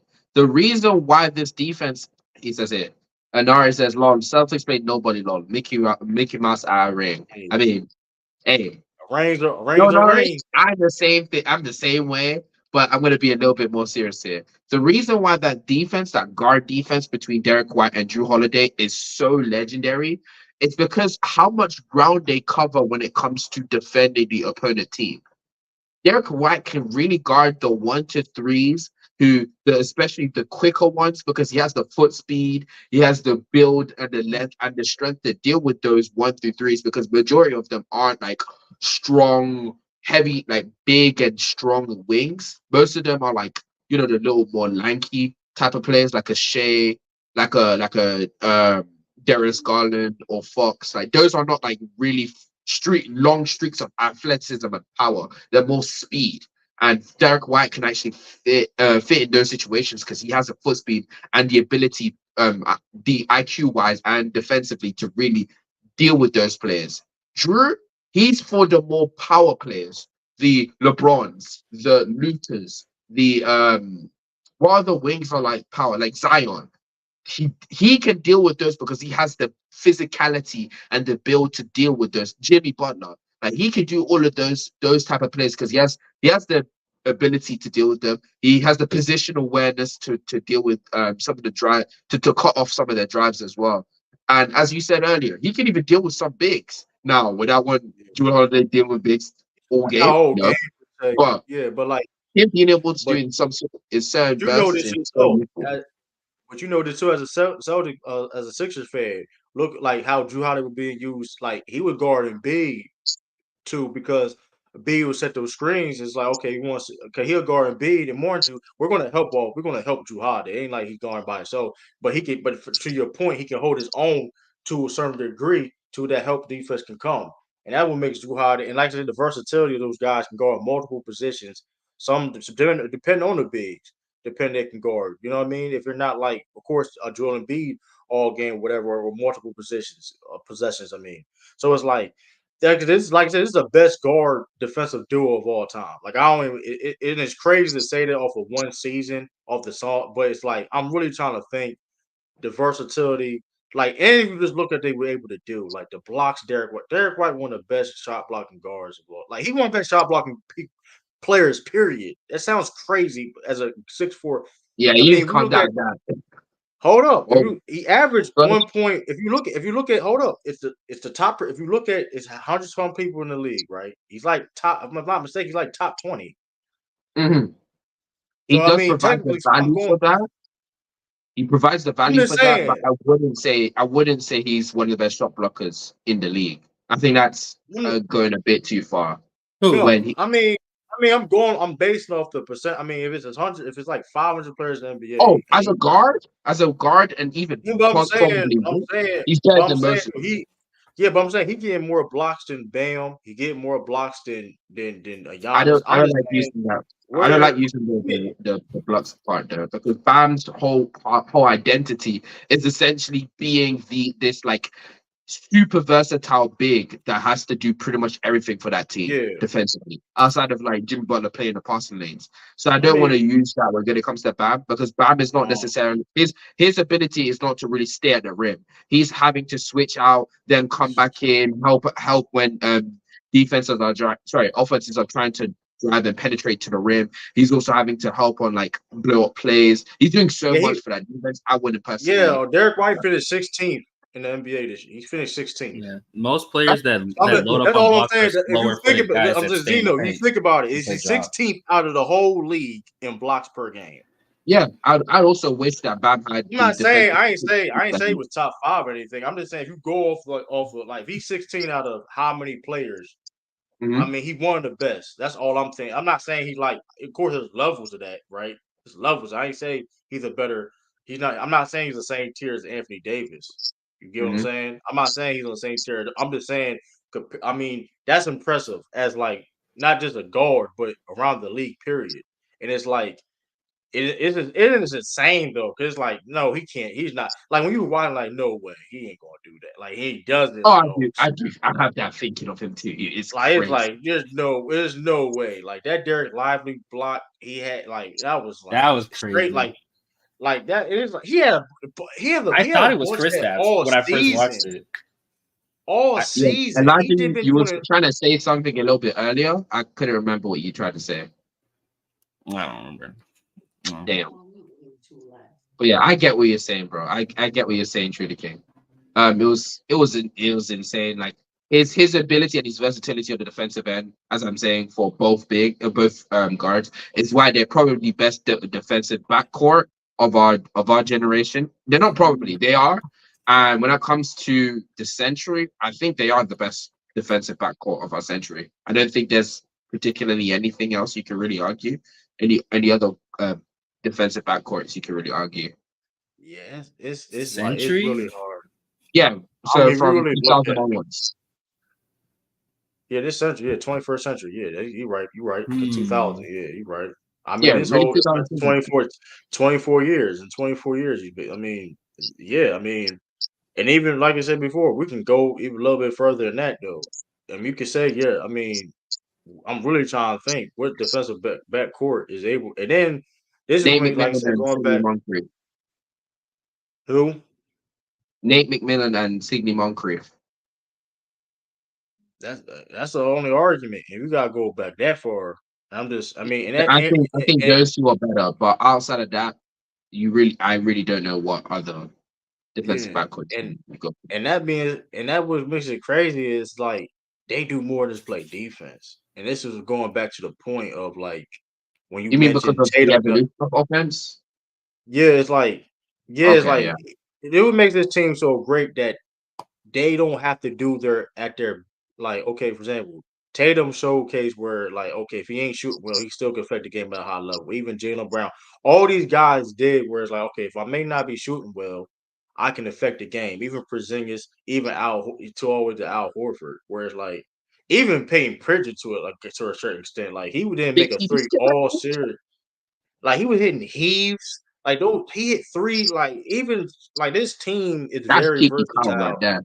like the Heaves, like he looked, and that was by design too, because like that's his thing. Like that's just like a specialty. Like it may be a badge in 2K next year because it's wild. Like like he legit goes in the game, and mind you, no rhythm, nothing like that. You know, first shot of the game is a freaking heave, and like it goes, and like I swear I he mean, hit listen, three man, threes. He hit 3 threes all season, and 2 of them were half court heaves. like the How finals, yeah, crazy. this is crazy, and like it's wild, and it's like shout out to Joe Mizzou, like listen, shout out to Brad Stevens, and like, bro, like you said, listen, I don't. That's what I'm saying, I appreciate basketball, bro. I don't care if it was Celtics or not. If I see somebody our team built like this, bro, you gotta appreciate So, this, man. so Like, I true. mean, Do you where do you rank this one in terms of the 2020 finals, like 2020 yeah. and 2024 finals? Which one? the How whole you ranking finals. it? So when you to explain to you what we said, where would this finals rank in this decade? So from 2020 onwards to this finals for you. Like, it may be like I ain't gonna lie, it's probably it I may think Toronto be middle like type for me. Toronto. You said Toronto. I think Toronto's it's in not one of them. the middle of the pack. Is why I said it. I mean, It could be middle of the pack. It could be. I mean, you talking about the whole finals, like both teams, how it was like judged, yeah. like how was it like? So Yeah, when it comes to the finals, being in the finals, watching it, where would it rank compared to the rest of the finals? So the Lakers chip, the Bucks chip, the Warriors chip, the Nuggets chip, the Raptors chip as well. no, No, I not s- Raptors. We're I not doing the said Raptors. Raptors is it's 2018, 19. 2019. 2018, so So it's 19, 20, 2021, 21, 22, 22, 23, 23, 24. Yeah. Yeah. So Lakers, it's, Warriors, Bucks, Nuggets, Celtics. yeah. Okay. So there's, Jesus Christ. Oh, fuck. Whoop. Yeah. I ain't gonna lie. I ain't gonna lie. I mean, hey, this. I listen. I enjoy this. You know what I mean? I'm feeding soda, but I definitely enjoy this. It's up there number one. Yeah. We're talking about remove the But bias. Ah, but Remove but the bias, but sir. but I mean, yeah. Like I mean, bias is not. I don't think it's like. I mean, like I definitely enjoyed it, but like if I had to Oh, rank yeah, it, me like too, yeah. probably like look, this just above Nuggets and the Heat, because I think Nuggets Heat was like last. Because like let's be, I mean, I agree. that's really, I mean, Mhm. I that's thought you said it. Because Lakers and Heat was last for you, Zeno. Yeah, I agree with both of them being below them. I don't care which way you go. You could, Mm. you're comparing shit to shit at that point, I bro. think this one was arguably shit too. So now that we're That just shooting I Miami, shit. personally that think Miami, I that think it's Miami was personally a still little bit competitive. more. I That think Miami the Heat only two series that we've had that's was good competitive though. is the Warriors, Celtics, and Suns, Bucks. I think Those are the the only two Warriors good series ones. is clearly the best. I think Warriors series is clearly the best, and then it's the Bucks, then this series, and then you're comparing shit to shit when it comes to 2020 and This 2023. this one and the Bucks one isn't comparable. I think the fact that we just had stakes in the Bucks series at all made it incomparable. The fact that the Bucks went down 0-2 in the beginning of it made it just Yeah, better. that's why I said that this what's good. The Bucks series is number 2. I think this Yeah, is number 3. this is cool. I think this is cool. This one was all Well, right. okay, why would you think that the 2020 is not the worst one? I think it just had LeBron in it, and I think LeBron is always going to draw Yeah, more I interest. forgot about that. Yeah, Yeah, I'm Garrett. telling. Just object. I think LeBron just draws more interest when it comes to him being in the finals. I think the storyline of him getting his next ring, him going from a team that most people thought he wasn't going to go ring chase anymore to being in the finals was a big story. I was thinking, Was a big narrative that a lot of people were hooked on and were watching. Same with the Miami Heat doing their first Cinderella run. I'll be real with you. That, but when you came into the finals, everyone knew the Lakers were winning because we knew that it was called the Lakers was just significantly more talented than the Heat. And then Same guess with the what? Celtics. Same with the Nuggets. In game one, yeah, I'm pretty sure Bam and Goran Dragic both got injured in game one, and then we said, yeah, that series finished. It's cooked. Yeah, and then we still got crazy Jimmy Butler performances that still made it interesting, even though the teams weren't necessarily talent-wise on 100%. Same with Luka this year. His knee was clearly messed up in that final series, and I think that lowered the enjoyment. I think in the Bucks series as well, there was injuries. I think the only one that was injury-free for the most part was the Sun series. He was just coming off of injury. He was coming off injury from the Atlanta series and was not. 100%. Oh yeah. I thought you meant in the series. No. I think, But Luka is Luka report said he's gonna play in the Olympics. So I don't know how hurt he is. I mean, I don't know how hurt he is because he is gonna play in the Olympic team. He was bleeding from the knee. Same with Joel Embiid was also bleeding from the knee and was not 100% and is playing on the Olympic team. That means nothing. I'm just saying though. I mean, Joel was literally but Joel Embiid did miss games though. Luka he ain't missed a game, no playoffs. Miss games in what? Joel Embiid didn't miss games. In the person, I'm saying Joel Embiid did miss games. Luka didn't. So it's like how it hurt is. I mean, I'm not saying Luka ain't hurt. But Joel Embiid didn't miss any games in the playoffs. He didn't miss any. No. He's talking about the whole season. He's talking in the whole season. Oh, Luka didn't get hurt until the end of the season. What are we doing? Yeah, he got hurt at the end of the season. No, he got hurt. He's pushing the narrative that Luka essentially was actually healthy. But he's playing. You don't gotta push any narrative, bro. Just say you locked the fuck up out of Kyrie, and in the conversation right there, just say you put the fucking brakes on Kyrie. Luka was getting locked up too by Jaylen Brown. You look at the numbers by Jaylen Brown. He only had like. I don't know about that. I don't know. He only had 21 points on Jaylen Brown. Like only 35 minutes. Out of 5 games, 21 points out of 5 games. I mean, you did on a team that's very switch heavy. That makes sense. No, I'm saying I'm going off. I mean, he guarded him 35 minutes out of everybody. That's the most. I mean, if you go on Luka, so if you give me 21 points in 35 minutes, that ain't and out of 5 games, and he shot like 40% from the field. You're doing a pretty good job. You're doing a pretty good job. That's not what y'all did on Kyrie though. Y'all locked the fuck up out of Kyrie. Just like it should. Most skilled player, give you 30 any game. You locked the fuck up out of Kyrie. You put the brakes on him, bro. Shut that shit down. That's where I'm hanging my hat, bro. Greatest offensive backcourt of all time, man. Greatest offensive backcourt of all time. Hit a three. That's what they say. They said it was the greatest offensive backcourt of all time, man. This is, crazy. I'm just listen, man. The fact that people picked the Mavericks. Go ahead. The fact that people really picked the Mavericks, I ain't gonna lie. If you're not a Mavericks fan, even with that's a little bit questionable. You really thought the Mavericks had a chance of winning? I don't want your team to win. I'll tell you this now. I do not want your team to win. I wish you were here when Brandon was yapping, talking about y'all Mavs in 7.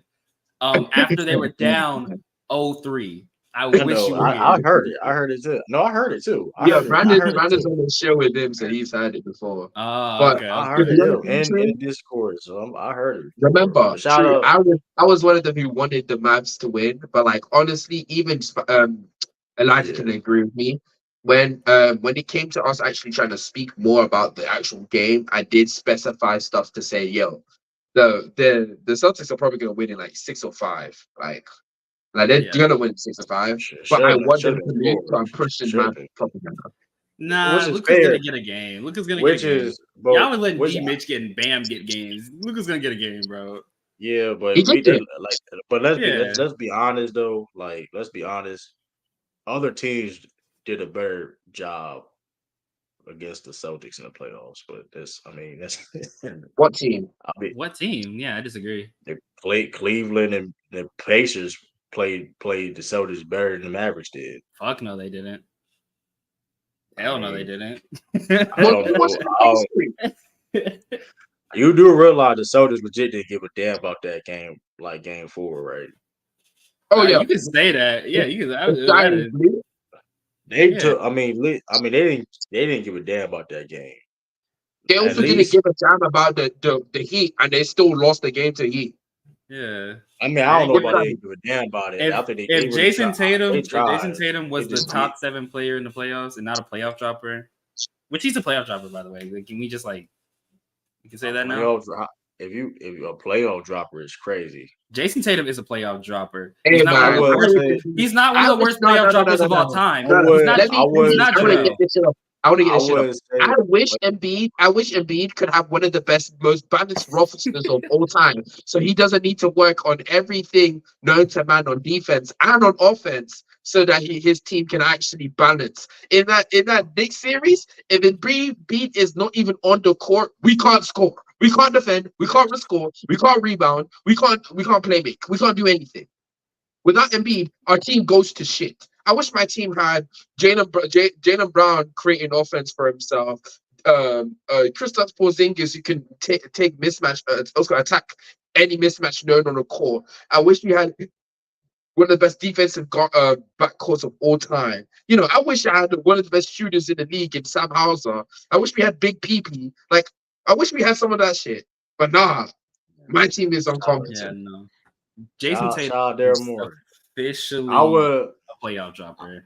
I wouldn't call him a playoff dropper because I mean he clearly was still affecting the game and like he's still you can affect the game and still be a playoff dropper. You can those two things true aren't exclusive. Yes, it is. Yes, it is. Yes, it is. Yes, it is. Because playoff dropping just means you're dropping compared to your standards. And going from 27 was a playoff dropper. No, he's one of the Let's not worst make play. things- No, he's one of the worst playoff droppers in history. Yeah, Joel Embiid's one of the worst playoff droppers in history. Yeah, but Jason Tatum is just a playoff dropper. But hold on, Tom. But y'all gotta be Joel careful. Embiid for his career right now is one of the worst playoff droppers. You do realize Celtics got the most points. You can't be a playoff dropper. We got the most points all time under 26 years old. Yes, you can. Oh no, you still can. Yes, you can.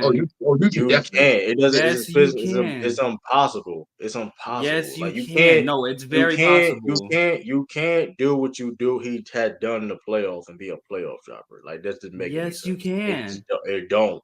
Name yes, me. it does. That's a random stat. Nobody cares about that fucking stat. It's not a random. You will never bring that stat up again after this year. You will never bring it up again after this year. It's not a random stat because it shows consistency. It shows consistency. The fact that you have to play at a certain level to even get to that point. No, you just have to put up enough shots. And that's not true at all. It's not true at all. In the regular season, he shoots 55% effective field goal percentage. 55%. If you want to go true shooting, you can go 60% in the regular season this year. His shooting goes down. I ain't gonna argue that. That's dropping. That's a drop. But you're talking about one aspect of the game where it's like he clearly affects greatly in other aspects of the game. Like, I mean, he wasn't. No, you can be a playoff dropper without being one of the worst of all time. He is a playoff dropper. He's not one of the worst. I don't see how you're a playoff dropper when you're rebounding. So his assist and rebound goes up, and nobody cares about that. I'm cool. Like if you're going to sit separate and just target the shooting, nobody gonna argue. Like nobody gonna listen. The reason that he's not one of the worst of all time is because his assist, playmaking, and defense goes up. But his shooting, it gets so bad that he's considered a playoff dropper. That's not playoff dropping. You can still lead the team in scoring and still. I don't know what playoff dropping. He didn't. I don't think how playoff dropping means. If you want to sit for a second, he didn't lead the team in scoring. He didn't. Yes, he did lead the team in scoring. Yes, he did. No, that was Jaylen Brown. No. He led the team in scoring. Finals, Jaylen Brown, he led him in scoring. Jason Tatum led the team in scoring by 1 point on like the worst on way worse percentages. He still did it though. I mean, I understand what he's saying. Like, so who would you rather have as your number one scorer this playoff? Jaylen Brown or Jason Tatum? Who did better scoring? Who was better? Both. It mattered at times. I mean, Jaylen Brown was more efficient scorer. Jaylen Brown shot 10% higher in terms of true shooting than Jaylen Brown, and Jason Tatum got 1 more point than him. That leading the league team in scoring means nothing. No points still. It's still. I mean, we ain't gonna act like his points didn't count. Like it didn't. No, when he actively was shooting you out of a 20-point lead, those points definitely counted. Yeah, for sure. I mean, so that being said too, so him getting to the free throw line almost 8 times a game don't mean nothing too. So he clearly was being aggressive and still. I mean, listen. I'm not gonna argue him shooting. Like, I'm not gonna argue him shooting bad. Like, clearly, it's clear as day. You ain't gonna see no Celtics fan or no Tatum. It's clear as day, right? my thing is, it's like, why is so much of a harping point though when he clearly like people are It's not a ignoring harping the other point. things he was doing on the court. Your team's People were great. ignoring other things he did on the court though. Like I'm like that's it's so I think it's so bad to a point that because like there's a one-sided argument and nobody argues. Like there's nobody's arguing online or period but how bad he shot. There's nobody. I ain't see nobody going back and forth. But it's like people are overshadowing that of the other things he did on the court. Rebounding. Okay. He averaged almost 10 rebounds per game. Zeno, you're on the pod with me every week. Have I not talked about how good of a defender and rebounder that Jason Tatum? I talked about it this pod actually. I wouldn't point out playoff dropping though. No, that's still playoff dropping. The same way that if LeBron goes from averaging, if LeBron were to average 30 points a game in the regular season, he's talking 10 about rebounds, he's talking about strictly scoring right now. Because I think as a passer he got better. I think as a defender he was the same. He took such a drop as a shot creator and a 3-point shooter in general that like I don't care that he got better as a passer playmaker, bro. It's not enough. You watch that series. He could not hit any of his self-created sidestep threes that whole playoffs. You know he could. But here's the thing: he was doing. That we could just say this. But there's a reason that Jason Tatum didn't get Finals MVP because if Jason Tatum played like he does in the regular season, he would have got Finals MVP because he would have been a top tier rebounder, a top tier defender. He still would have been a solid enough playmaker on top of being an efficient scorer. That would have been more than enough to make him a. There's also a reason why he didn't win though, but it didn't matter. It doesn't really matter if he won or not though. I mean, the thing is though, I mean, that being said, like we're going to talk about his scoring, or we're going to talk about the fact that he was able to get to the line, be aggressive, clapping the D. I mean, he at least was doing that effectively. That's if you want to talk about something scoring. He was doing effectively and efficiently. He was at least doing that. One thing that was very critical of him in the past where he wasn't aggressive enough. And he's shown that, making the right reads and plays. So it's like, I mean, this is actually just the average free throw line playoffs for Jason Tatum. Like very average. I mean, averaging 7 free throws a game. I mean, that's still pretty good. But not when you're shooting 28% from 3 on 7 attempts.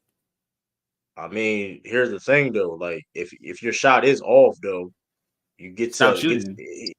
He did that, and he got to. That's how he got his points. He got to the points to go to the free throw line. When he stopped shooting, the team he wouldn't lead. First of all, he didn't even shoot the same attempts he shot in the regular season. So that's a narrative too. Let's not act like he shot the same attempts he did in the regular season than he did in the playoffs. For one, he shot one less shot. That's still less.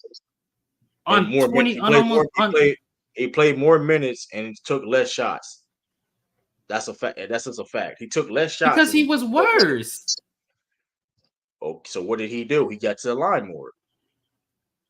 So that one free throw point, because that's what we're talking about. We're talking about 1 point extra a game. I mean, that makes up for him. That makes up for him losing about what if he shoots in the regular season 8 on almost 40%. So he's making about 3 threes a game, 3.5 threes a game.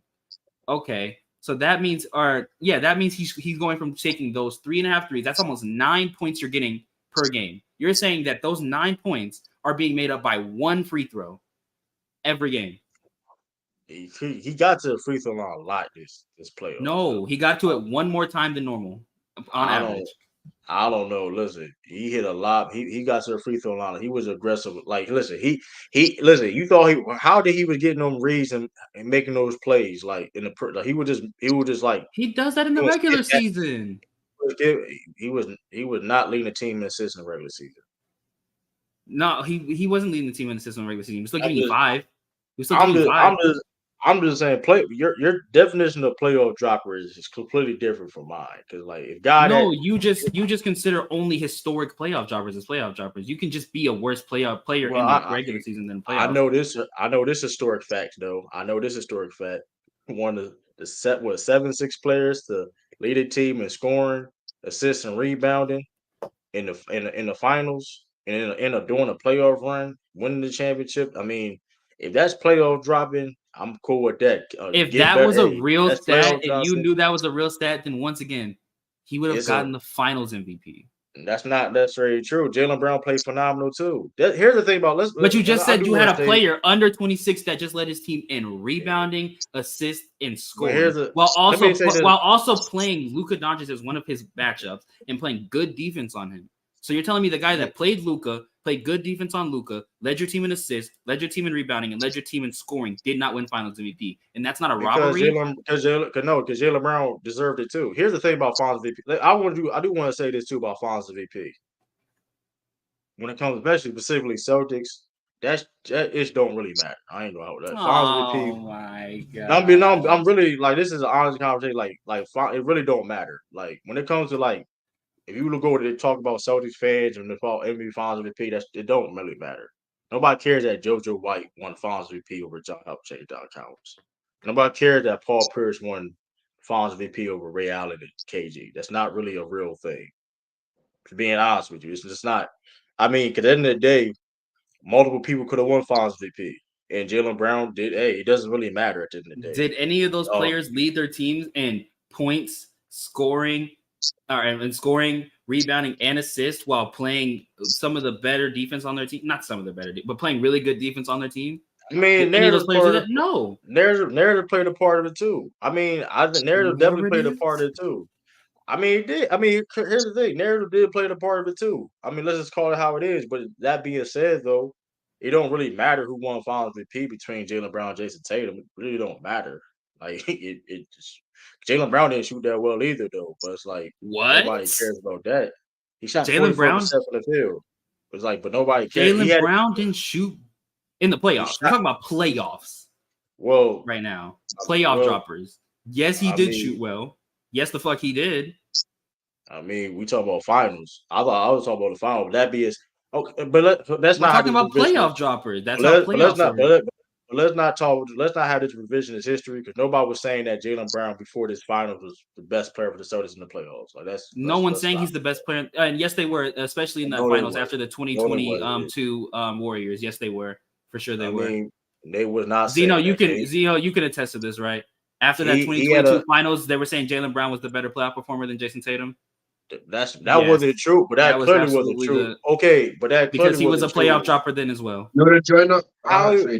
We finish this. Okay. The whole thing is what my question is, what's the definition of a playoff dropper though? When you who gets worse in the playoffs consistently. I mean, I think in this, if I'm going to talk about strictly this playoff series, I think Jason Tatum's regression as a playoff scorer, strictly as a scorer, is what makes him a playoff dropper.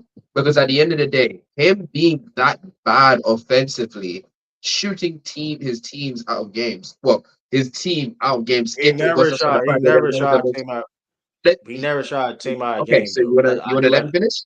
You wanna let me finish? I was gonna say he would have shot them out of the game if it wasn't for the fact that there's some of the most talented offensive teammates that could have possibly been assembled on the same roster in that season.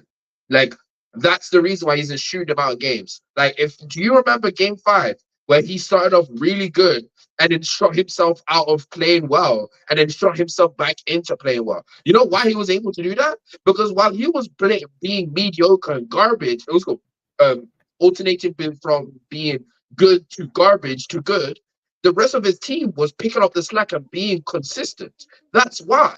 That's what I'm trying to explain to you. His inability to stay consistent throughout the whole postseason actually wasn't a detriment to his team scoring-wise, because the rest of his team could pick up the slack offensively whenever he had issues scoring the ball.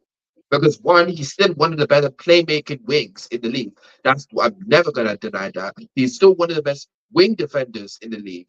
I would never deny that. But when we're talking about strictly scoring, he dropped. He regressed heavily. His step back three, which I always didn't like, it went even to shit. I'm pretty sure he shot like 28% on those step back, also on their side step threes in the whole playoffs. He shot 20% in general on every three in the whole playoffs. And that's his whole bread and butter behind the arc. So, and his catch and shoots wasn't that good too. I think it was in the low 30s. I don't mean 35%. I mean low 30s, like 31. So if you're regressing that much, you're being a playoff dropper. I don't know what to argue. I don't know why you're I arguing. don't know. I don't know how. That's should- a new. I should that's also news, add news this. I to can me. say the same I should shit also from add this. you. Jaylen Brown also got more efficient in the playoffs.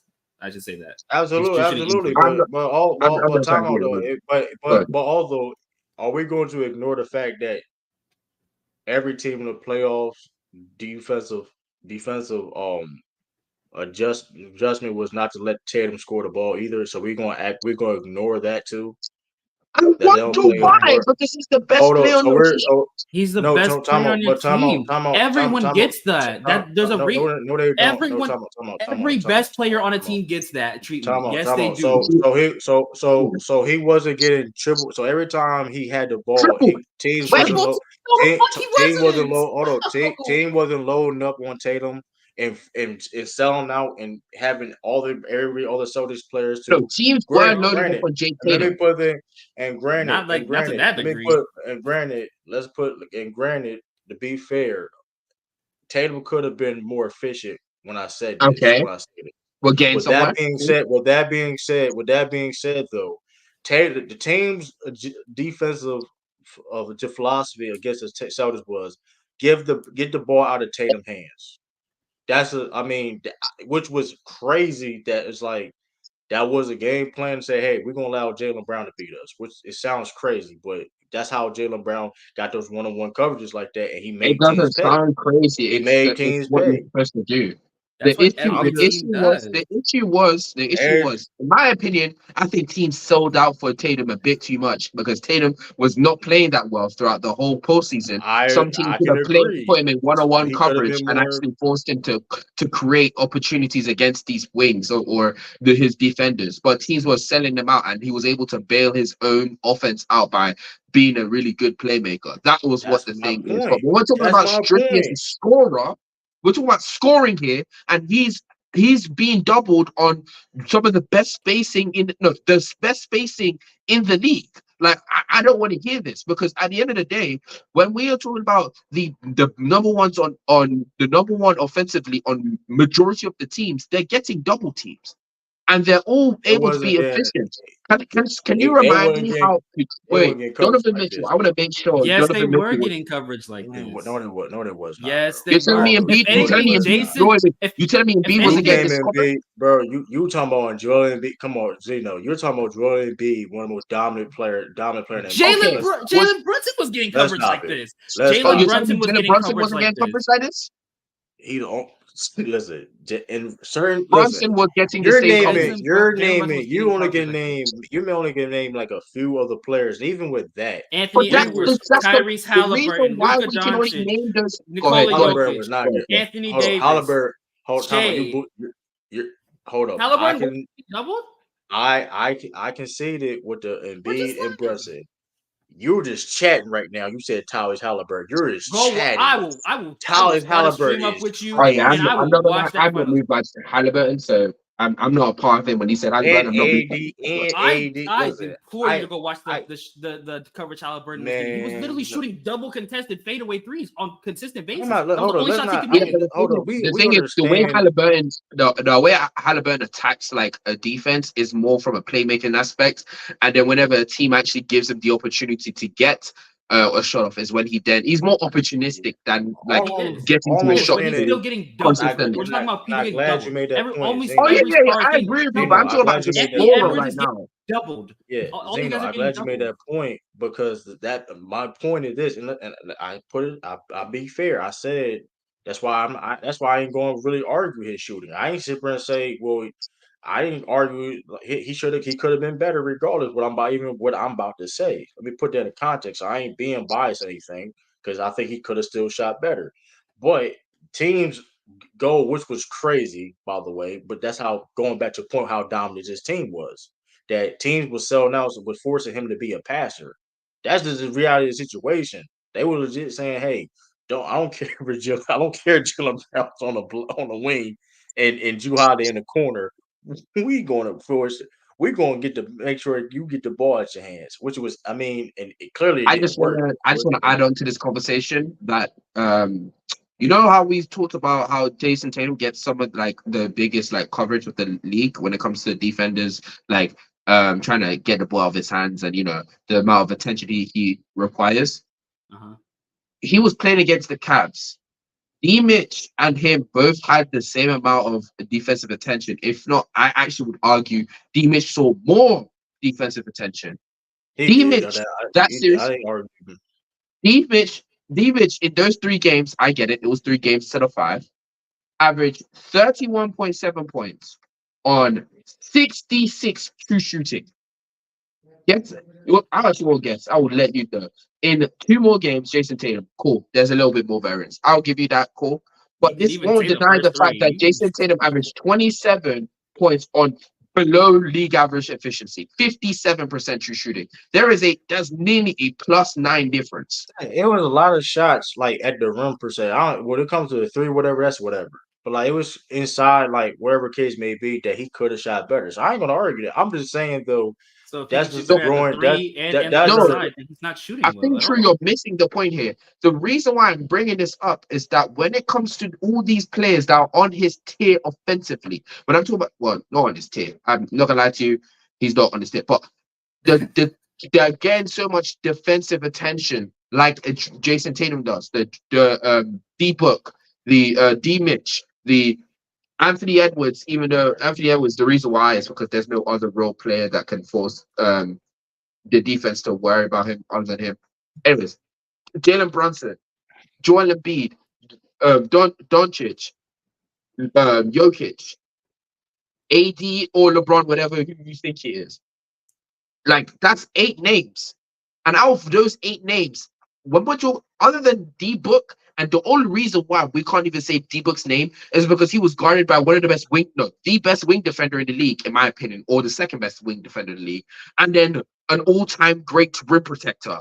Like, I'm sorry, I'm not going to shit on D-Book for having a bad series against that type of defensive attention. So outside of D-Book, he played pretty much the worst out of all these other names, offensive scoring-wise, all of them. Zeno. But Even D-Book was more efficient in the playoffs. Even D-Book. But the point with that being said was absolutely true. He still was more impactful. Like the point that's why I'm saying, like, me personally, if you call him a playoff dropper because of whatever, that's your criteria. More impactful. But my point is that's your criteria. Fine, but if you could do other things that overshadow that clearly, because like it'd be different. It was like it'd be different. It clearly did, but it's not like it wasn't the fact that like it didn't overshadow it. It was just good enough alongside the rest of this stacked Boston team to make you guys still a very, very good team. I mean, but if Jason Tatum is playing to his actual degree, even if his defense for his defense and for his rebounding to be the best or to supplement his efficient scoring in the regular season, he would have had to have been like the second or third best defender in the NBA in the playoffs. Right, here's the thing too, though. But I think, like I said before, though, I mean, listen, he shot bad. The playoff, like I said, hopefully he could go to the drawing board, keep on working as a young player he is, and get better at that. But I think, like I said, people realize he's more than just a scorer. And those people you name, all those guys are probably better offensive players, whatever. That's cool. Tatum is a well-rounded player. So it's like he showcased why I feel that he's now a playoff driver because of he can affect the game in so many different ways. Okay, my shot may be off. Damn, I'm fucking. To your point, I'm a playoff dropping scorer right now. Tatum to himself, I'm a playoff dropping scorer right now. Guess what I'm gonna do? I'm gonna set this screen, getting Derek White open off this curl. You know what I mean? Curl, whatever.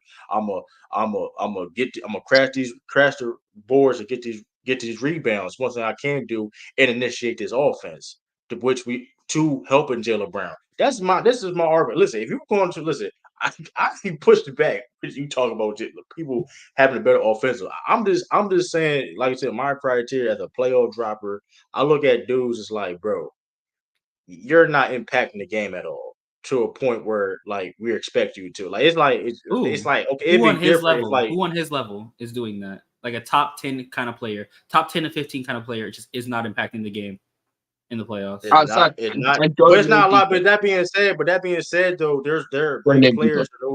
But that being said, though, right, there are those players for a reason. Though I I don't think. First of all, I don't. If you're that type of quality of player, you don't really drop in the playoffs like that. That's why that's what I'm saying. My Tatum criteria does. is different. Tatum does. That's what we're trying I to tell don't. you. Well, that's like. This, I mean, I and don't I'm gonna know. be real with you, Trudy King. This has been a recurring theme for the past 3 seasons that he's like Agreed. consistently performed below average. And listen, I can say the same thing, and before anyone says it, yes, I understand Embiid does the same shit. I don't deny it. That's the difference. I can understand. Yes, it's injuries, but also his playmaking issue. But Embiid got better to the point where now he's not having that issue when he's healthy. When he's healthy. But I'm that's asking. what I'm saying. So all I'm Yeah. saying is like, I mean, when it comes to like the playoff dropping thing, naturally though, like for the most part, like a lot. I mean, people scoring and stuff officially do drop in the playoff, but when it comes to Not Tatum, really. Not when it comes to those top players. And I Not should look really. at private chat. I Yeah, we'll see. mean, Yeah. like a guy like Kobe, like for example, Kobe Bryant, a guy that's a hell of a scorer. I mean, if you look at his numbers, I mean, it's not. Yeah, he has great playoff runs in his career, absolutely. I mean, but like I mean, even like last year. I mean, now that like this, now here's the thing. Now when it comes to 3-point, like Kobe, when it comes to the wait, 3-point, now when it comes to Tatum as a 3-point shooter in the Kobe playoffs, Bryant is not a playoff it's dropper. I'm not Like going to argue actually that. is. I'm not going to argue with his 3-point shooter in the playoffs. So that's like, but Tatum, if you look at Tatum, I mean, a lot of well, the bulk of his shots nah, are well, actually at it's the weird. 3-point Now line. it's weird. What Tatum scoring is weird. Period in the playoff because like if you look at it, I think people is a little gassing it right now because the last 2 seasons the 3-point shooter has been garbage. I mean, it is what it is. It's been garbage, right? Last Listen, True. three. It's been I think garbage. you're It's been arguing. garbage. Listen, you're arguing for the sake of arguing. Tatum factually drops as a 3-point shooter in the playoffs, whether it's self-created or catch and shoot. That's factually the case. His Nah, ability to get to the rim gets worse in the playoffs. Factually, whether it's him trying to get downhill or he's doing it off of cuts, it gets worse. His ability to play in the mid range has never been good never been good in the playoffs. That is fact. He's always dropped in the playoffs. That's been his thing. Now, there's been times where, like for example, in big situations, he does show up and show out. Case in point, Game 7 against the Sixers, he showed up and showed out and hits and got really hot and dropped 50. But there's multiple games where he also just shrinks. Now, is that also? Are we trying to shit on you? I don't know about Elijah's propaganda. Elijah, I'm not be trying I'm to shit just on. honest. I'm saying. not trying to shit on. I'm not I'm trying to just shit on. I'm I just think saying. I'm just saying that we can officially say now after we just saw this run that he is a playoff dropper. This is like Oh 3 yeah, seasons of this in a row that he's now Shout out to that. who, man? This was his Shout out chance to to who? beat the allegations. One of the best offenses he's ever going to be on for his entire career. This was his I chance. mean, He did not do it. I don't think it's allegations at all because, like I No, it's said facts now. before, you don't. I mean, you don't lead a team. He Because didn't. regardless of the case may be, he's the best player on the team, right? We all Not can this agree with that, playoffs. right? No, best not the scorer on playoffs. the team. I would give him the best scorer on the team. Not in the Yeah. No, I'm saying playoffs. he's the best player. No, he's the best player on the team. He's the best player on the This team. guy's So we new. all Yeah, agree. of course he's the best player We on the all team. agree that he's the best player on the team. You In the don't. playoffs? In the playoffs, you think that's I'm all right. I If we think want, no. If I were to go from start to finish, I'd still probably give it to Tatum, but I'm like really close to trying to give it to Drew Holiday or maybe Jalen Brown. the I'm But I giving it like to the Jalen. thing, the I'm giving it reason to Jalen why, Brown in the because at the playoffs. end of the day, man, like as much of a drop he's doing as an offensive player, the passing and playmaking and how that's that actually offense. affects that team. The It's thing is, offense. that's and only this year where we've really seen him take that leap as a playmaker. And if we go back to the other years where he was also playoff dropping as a scorer, he doesn't have that playmaking. His defense is still there and his rebounding is still there, but his playmaking is just not. And then you go into this year with Jalen Brown and how efficient he was as a scorer and how good he was as a defender. Even to your point, True, where you were talking about how well he guarded Luka Doncic, that you like, even though Jason Tatum is looking like a better playmaker and a better rebounder, what he was doing on the scoring angle would make him worse than Jalen Brown because defensively Jalen Brown is comparable and offensively it's not even close. I think what Jason Tatum did as a passer playmaker in that game in that series, in the final series, was kind of like underrated. I hate on Jason Tatum. Underrated for sure. But Underrated, but we're talking about it was clearly playoffs. the best. He was a bet. Yeah, but throughout the whole yeah. playoffs, like I said, I still probably would give it to Tatum, but I think it's very close between him, Jaylen Brown, and also Drew Holiday, because Drew Holiday was the most consistent player on that team. I agree. So consistent throughout. Not He's very the consistent. Heat series, not in the Heat, not the Heat series, because they was Christian trying was to. fine throughout the Heat series He too. ain't shoot well in the Heat series. Really? He didn't shoot her in the Heat series. He played well. He played good, because like I said, the defense and all that. He ain't shoot well in that Heat series. Okay. Carry on. No. Yeah, we can. Okay. Yeah, he shot Yeah, we can end 37% from behind the arc and 25% from the free. Yeah, I'll give you that. Yeah, fair enough. Yeah, he shot like shit. Cool. Cause I remember it was like saying this. It's crazy that we can say for Drew Holiday that a player was very consistent, but then dropped in a series because he didn't shoot as well. Even though we know that he's still a very good defender and playmaker. But I'm just consistent with it. Like I said before, like all I'm saying is when it comes to like playoff, like like for example, like when I look at playoff, and I hate using the B for this because like if B gets hurt, so I don't even want to. That's just a. Embiid is a historic playoff dropper. He's not a good point. But that's just hanging fruit at this point. I don't even. We don't understand what caused that, and it's like we know how he's capable of because you literally have DeMar DeRozan there. You have Julius DeMar Randle. DeRozan there. Like I said, DeMar DeRozan. These are like historic playoff droppers though. Like DeMar DeRozan, and so it's like James Harden is a playoff dropper. Historic playoff dropper. You're naming the guys that are like some of the worst in history. But there are other playoff droppers that it doesn't really affect their team too much enough for them to win championships. They still win because the playoff drop isn't big enough to affect their team negatively enough for them to lose the series. Yeah.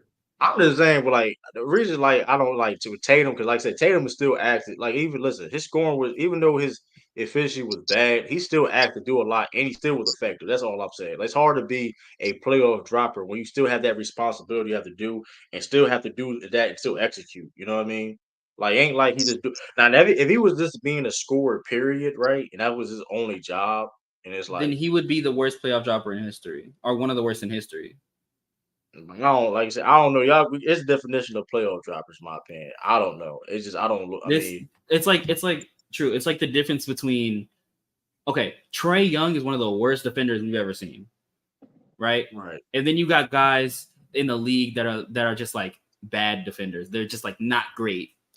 That's the scale that we're talking about in terms of Jason Tatum being a playoff dropper, and in terms of like him next to Joel Embiid. Joel Embiid is one of the worst playoff droppers we've ever seen. Jason Tatum I'm not going that far. I'm going that far. See, this is what I'm saying.